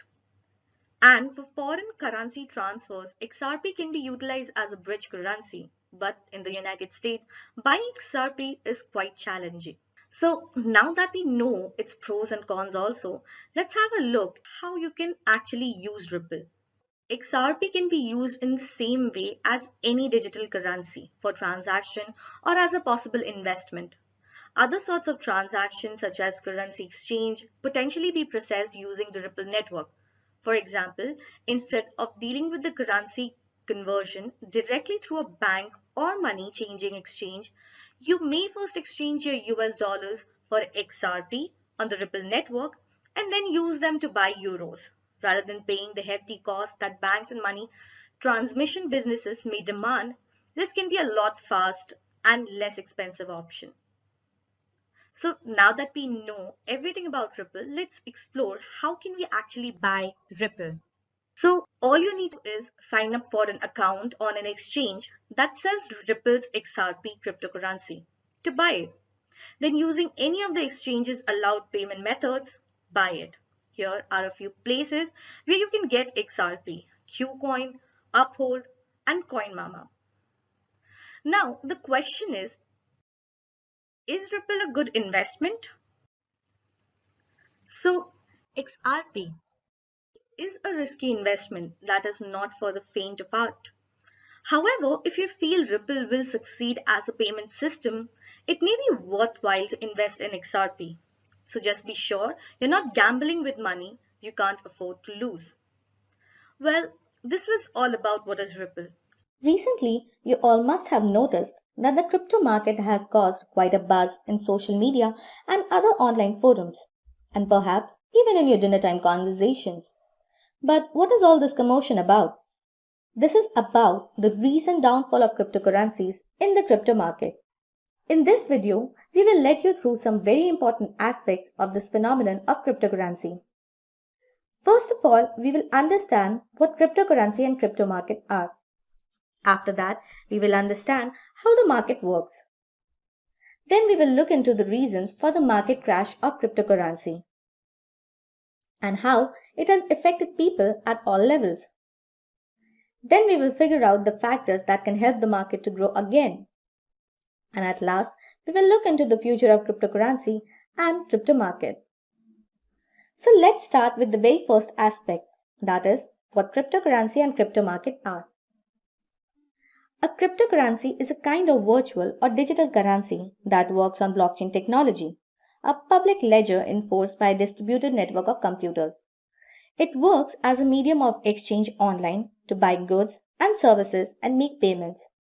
Like for example, Bitcoin, Ethereum, Dogecoin. These are some of the popular cryptocurrency.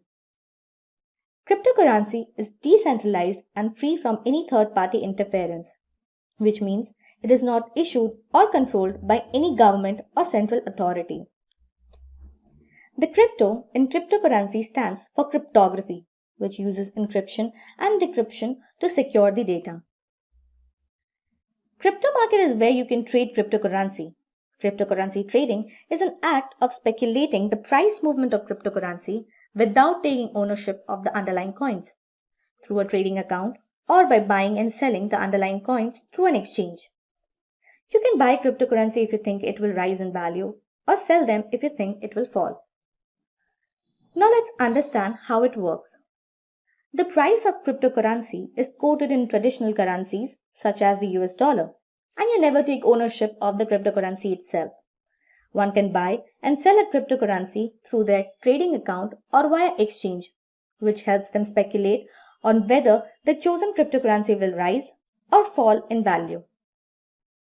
Both buy and sell are leveraged products, which means you only need to put up a small amount as a deposit, known as margin, to gain total exposure to the underlying market. Your profit or loss is majorly calculated based on the total size of your position, so leverage can affect your profits as well as your losses if the market moves against you. So that makes me question what the reasons behind the market crash of cryptocurrency are. On 19th May 2021, the crypto market saw a massive drop in prices of cryptocurrencies, including Bitcoin, Ethereum, and BNB, crashing up to 30% within a span of just 24 hours. This came in the backdrop of the Chinese regulators announcing a ban of cryptocurrency. China has banned payment companies and financial institutions from providing any services such as registration, trading, clearing, and settlement related to cryptocurrency transactions. This announcement made by China broke the market's back. And then the panic increased because Tesla announced that they would not favor Bitcoin on environmental concerns anymore. Therefore, they will not accept any payment made by Bitcoin.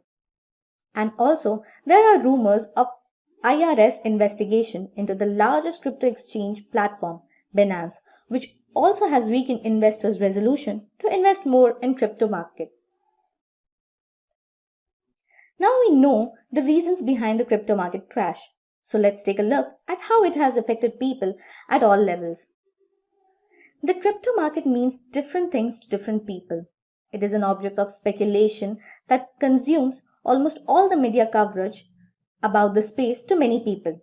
For them, the day crypto market crashed was a black day, as they faced a tremendous loss of their leverage invested in cryptocurrencies. Even the Bloomberg Galaxy Crypto Index plunged 19.2% in its worst slide in more than a year. And to others, the crypto market is more than a speculative instrument. For them, this incident proved to be a huge opportunity as they got a chance to uncover problems of the system of the crypto market, like high fees to trade at the most crucial moments, and find solution to these problems by adding more capacity and efficiency to the system. So now we have covered everything about the market crash of cryptocurrency. Let's dive into the factors that can help the market to grow again. Despite their dramatic downturns, these cryptocurrencies have consistently recovered from their downtime. People in the crypto market systems have termed this decline as a short-term correction. Long-term investors like MicroStrategy call this crash a buying opportunity of these cryptocurrencies and is investing more to stabilize them.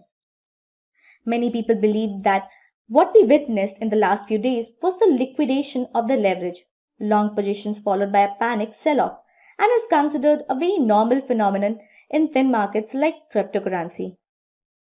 They believe that this situation can be thought down by extensive adoption of cryptocurrency and constant participation in the crypto market. Well, this whole scenario makes me question what the future cryptocurrency and crypto market holds. Cryptocurrency is a highly speculative and volatile investment, and it may or may not succeed over time. Therefore, there is no guarantee for these cryptocurrencies that all will always recover from this type of market crashes.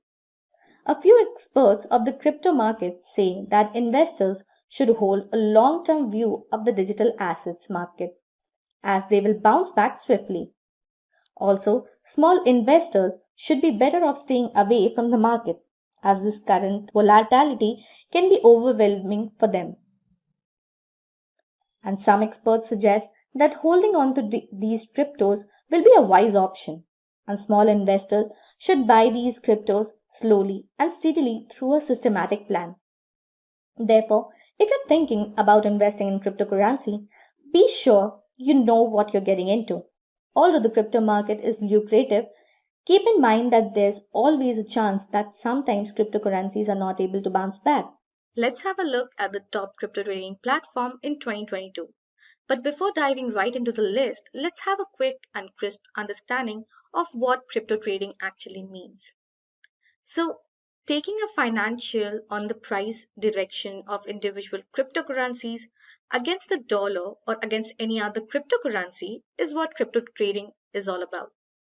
CFDs or contract for difference are a popular way of trading cryptocurrencies because they offer more flexibility, leverage, and the ability to trade both long and short positions. Also, it's essential to consider things like supported assets, fees, payment methods, and security when considering a cryptocurrency trading platform. So, we have also considered these factors to give you a better idea of which platform will be the best for you. So, now that we have a basic idea of what crypto trading is, let's dive into the list of top crypto trading platforms for 2022. The first platform in the list is Coinbase.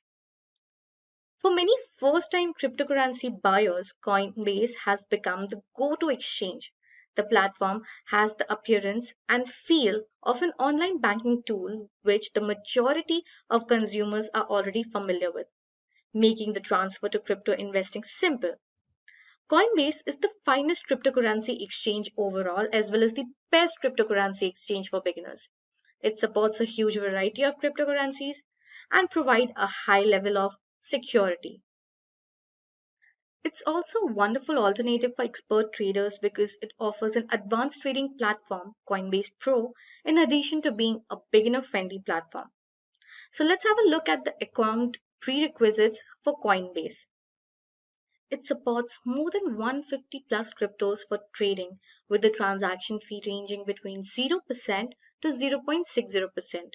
Also, the minimum deposit or purchase price should be at least $2. Now, let's have a look at its pros and cons.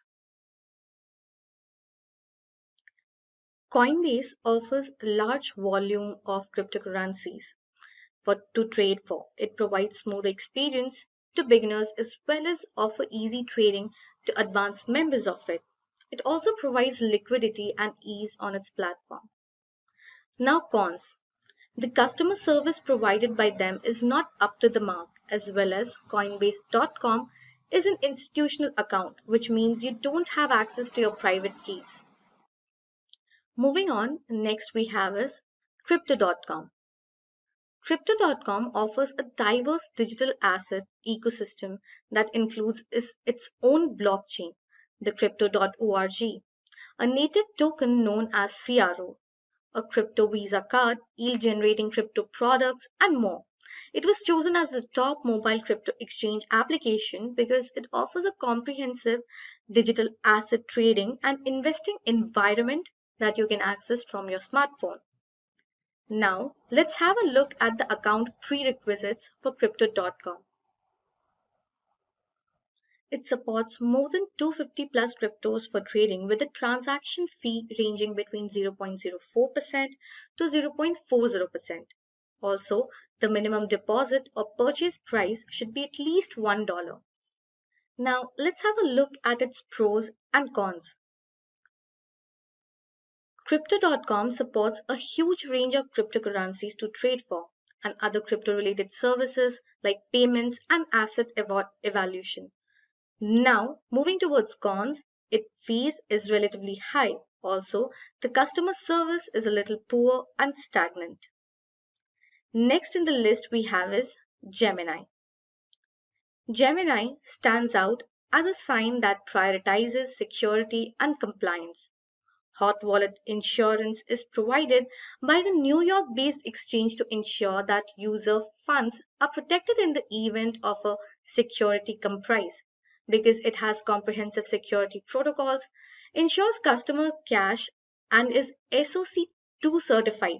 Gemini is the most secure crypto exchange.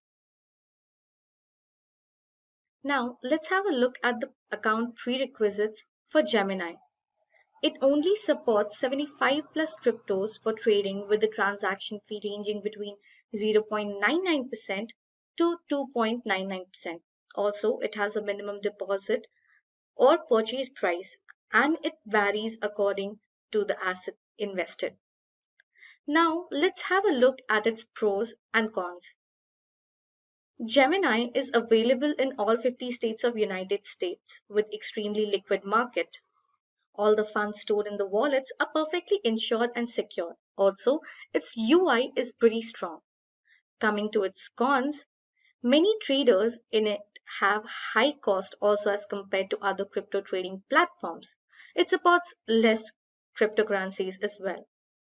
Now moving on to the next platform in the list, we have Binance. The most appealing feature of Binance is its low cost when compared to other exchanges. Beginners will appreciate the simple buy-sell option while professional traders will appreciate the in-depth basic and advanced trading platforms. Now let's have a look at the account prerequisites for Binance. It supports more than 500 plus cryptos for trading with a transaction fee ranging between 0.10% to 0.50%. Also, it has no minimum deposit or purchase price of $50.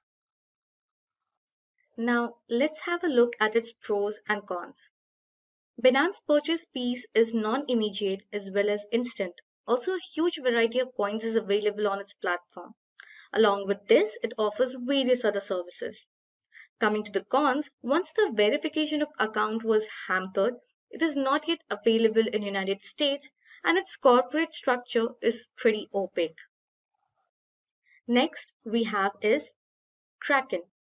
Kraken is one of the world's most well-known Bitcoin exchanges. In the early days of the crypto market, it established itself as the go-to site for professional investors. It has retained its image as a trustworthy and professional trading venue. It has some of the lowest fees in the cryptocurrency exchange world. It's also a top pick for experienced traders as it allows leverage and futures trading as well as enables complex order types. Now, let's have a look at the account prerequisites for Kraken. Basically, it supports more than 120 plus cryptos for trading with a small transaction fee ranging between 0.00% to 0.26%. Also, it has minimum deposit or purchase price of minimum $1. Now, let's have a look at its pros and cons. Kraken supports a large range of cryptocurrency with minimum fee and also provide the traders more market liquidity. Coming to the cons, not all states in the US can accept it as options for financing your account are limited. Next in the list, we have Bitstamp.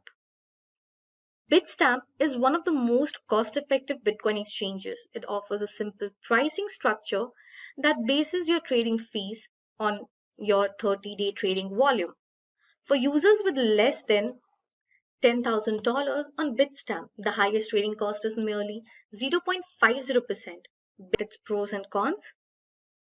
In terms of trading fees, Bitstamp is one of the top cryptocurrency exchanges. TradeView, a real-time trading platform, is also available. This version contains more extensive charting and trading forms. This platform offers a diverse range of coins, including many of the most popular as well as some lesser-known cryptos.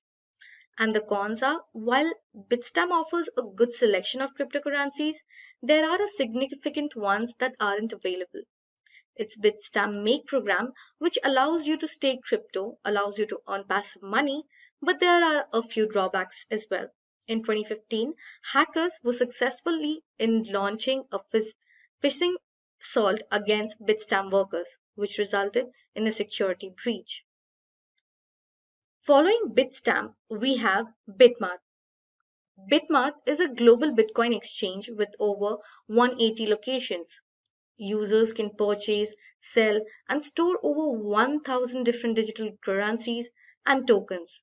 Investors wishing to add newly launched or obscure crypto assets to their portfolios will likely find what they're searching for on this exchange, as it offers more assets and trading pairs than its market-leading counterparts. Let's have a look at the account prerequisites for Bitmart. Bitmart offers 1,000 plus cryptos for trading with a very small transaction fee that ranges between 0.045% to 0.25%. Also, coming to its minimum deposit or purchase, the price is $30 when purchasing via Bitmart. For spot trading, the price is not published yet. Now, let's have a look at its pros and cons. Bitmart supports a huge variety of cryptocurrency and provides great opportunities to earn cryptocurrency as well. Along with that, it provides an easy trade option for buying and selling cryptocurrencies. Now moving on to the cons, there was a large-scale hack on this platform in 2021. Also, the customer reviews are average for this application. Moving on, next in our list is KuCoin. KuCoin is a third-party cryptocurrency exchange that lets you buy, sell, and trade a variety of cryptocurrencies. The founder's goal was to provide a simple and secure platform for people all around the world to exchange a variety of digital currency. KuCoin has a large number of cryptocurrencies to choose from and has minimal cost when compared to other cryptocurrency exchanges. Staking, leverage, futures, and peer-to-peer trading are all supported, which may appeal to more experienced users. Now let's have a look at the account prerequisites for KuCoin. So KuCoin offers only up to 28 cryptos for trading with a very small transaction fee ranging between 0.00 to 0.10%. Also coming to its minimal deposit or purchase, the price is merely $5. Now let's have a look at its pros and cons. KuCoin maintains the anonymity of the user while trading, yet it offers secure platform as well. Also, it supports multiple cryptocurrencies. Coming to the cons, the trading volume of cryptocurrencies are pretty low, and also during heavy traffic, it can face some serious issues. Following KuCoin in our list, we have Cash App. Now, individuals in the United States and the United Kingdom can use the Cash App to send, spend, deposit, and invest money. It's essentially a peer-to-peer payment app with an investment component through the Cash App. Users can also invest in stocks, ETFs, and Bitcoin. It enables you to purchase, sell, and store Bitcoin from your smartphone itself in a more simpler and safer manner. Now, looking at its account prerequisites, like we discussed, Cash App is only a Bitcoin exchange application, so it supports only one cryptocurrency, that is Bitcoin. The transaction fee varies depending on the action. Also, the minimum deposit or purchase is just $1. Now, let's have a look at its pros and cons. Cash App provides an easy access UI and quick withdrawal from its wallets. Other than this, it also supports Bitcoin Lightning Network. It's a second-layer Bitcoin technology that employs micropayment channels to increase the blockchain's ability to perform transactions more quickly. Moving on to the cons, it only supports Bitcoin. The wallet is always volunteered and it has limits on everything, be it deposits, sales, and other items. So now we have reached a last crypto trading platform in our list, which is BISC. BISC is a peer-to-peer cryptocurrency trading platform that allows individuals from all over the world to trade a variety of digital currencies and tokens. Customers are not required to complete a Know Your Customer or KYC identity verification process, and this trading platform is not restricted to users in specific jurisdictions. It lets users to buy and sell Bitcoin and other cryptocurrencies with a variety of payment options, such as bank wire transfers, ACH transfers, and cash deposits as well. Now, let's have a look at its prerequisites. BISC currently supports 100 plus cryptocurrencies for transaction, with transaction price ranging between 0.10% to 0.70%. And there is no minimal deposit or purchase required. Now, moving on to its pros and cons. This BISC application is available throughout the world and anyone can use it. It provides a high-end security and doesn't require any sort of KYC or ID verification. And it provides almost 50 payment options for crypto transactions. Moving on to the cons, the speed of the transactions are pretty low and low trading values are also possible as it doesn't consist of any minimal deposit or purchase. Also, it is not a great option for active trading. And with that, we have come to the end of this video on cryptocurrency full course. I hope you found it interesting. If you have any questions about the topics covered in this video, please ask away in the comment section below. Our team will help you solve your queries. Thanks for watching, stay safe and keep learning. Hi there, if you like this video, subscribe to the Simplilearn YouTube channel and click here to watch similar videos. To nerd up and get certified, click here.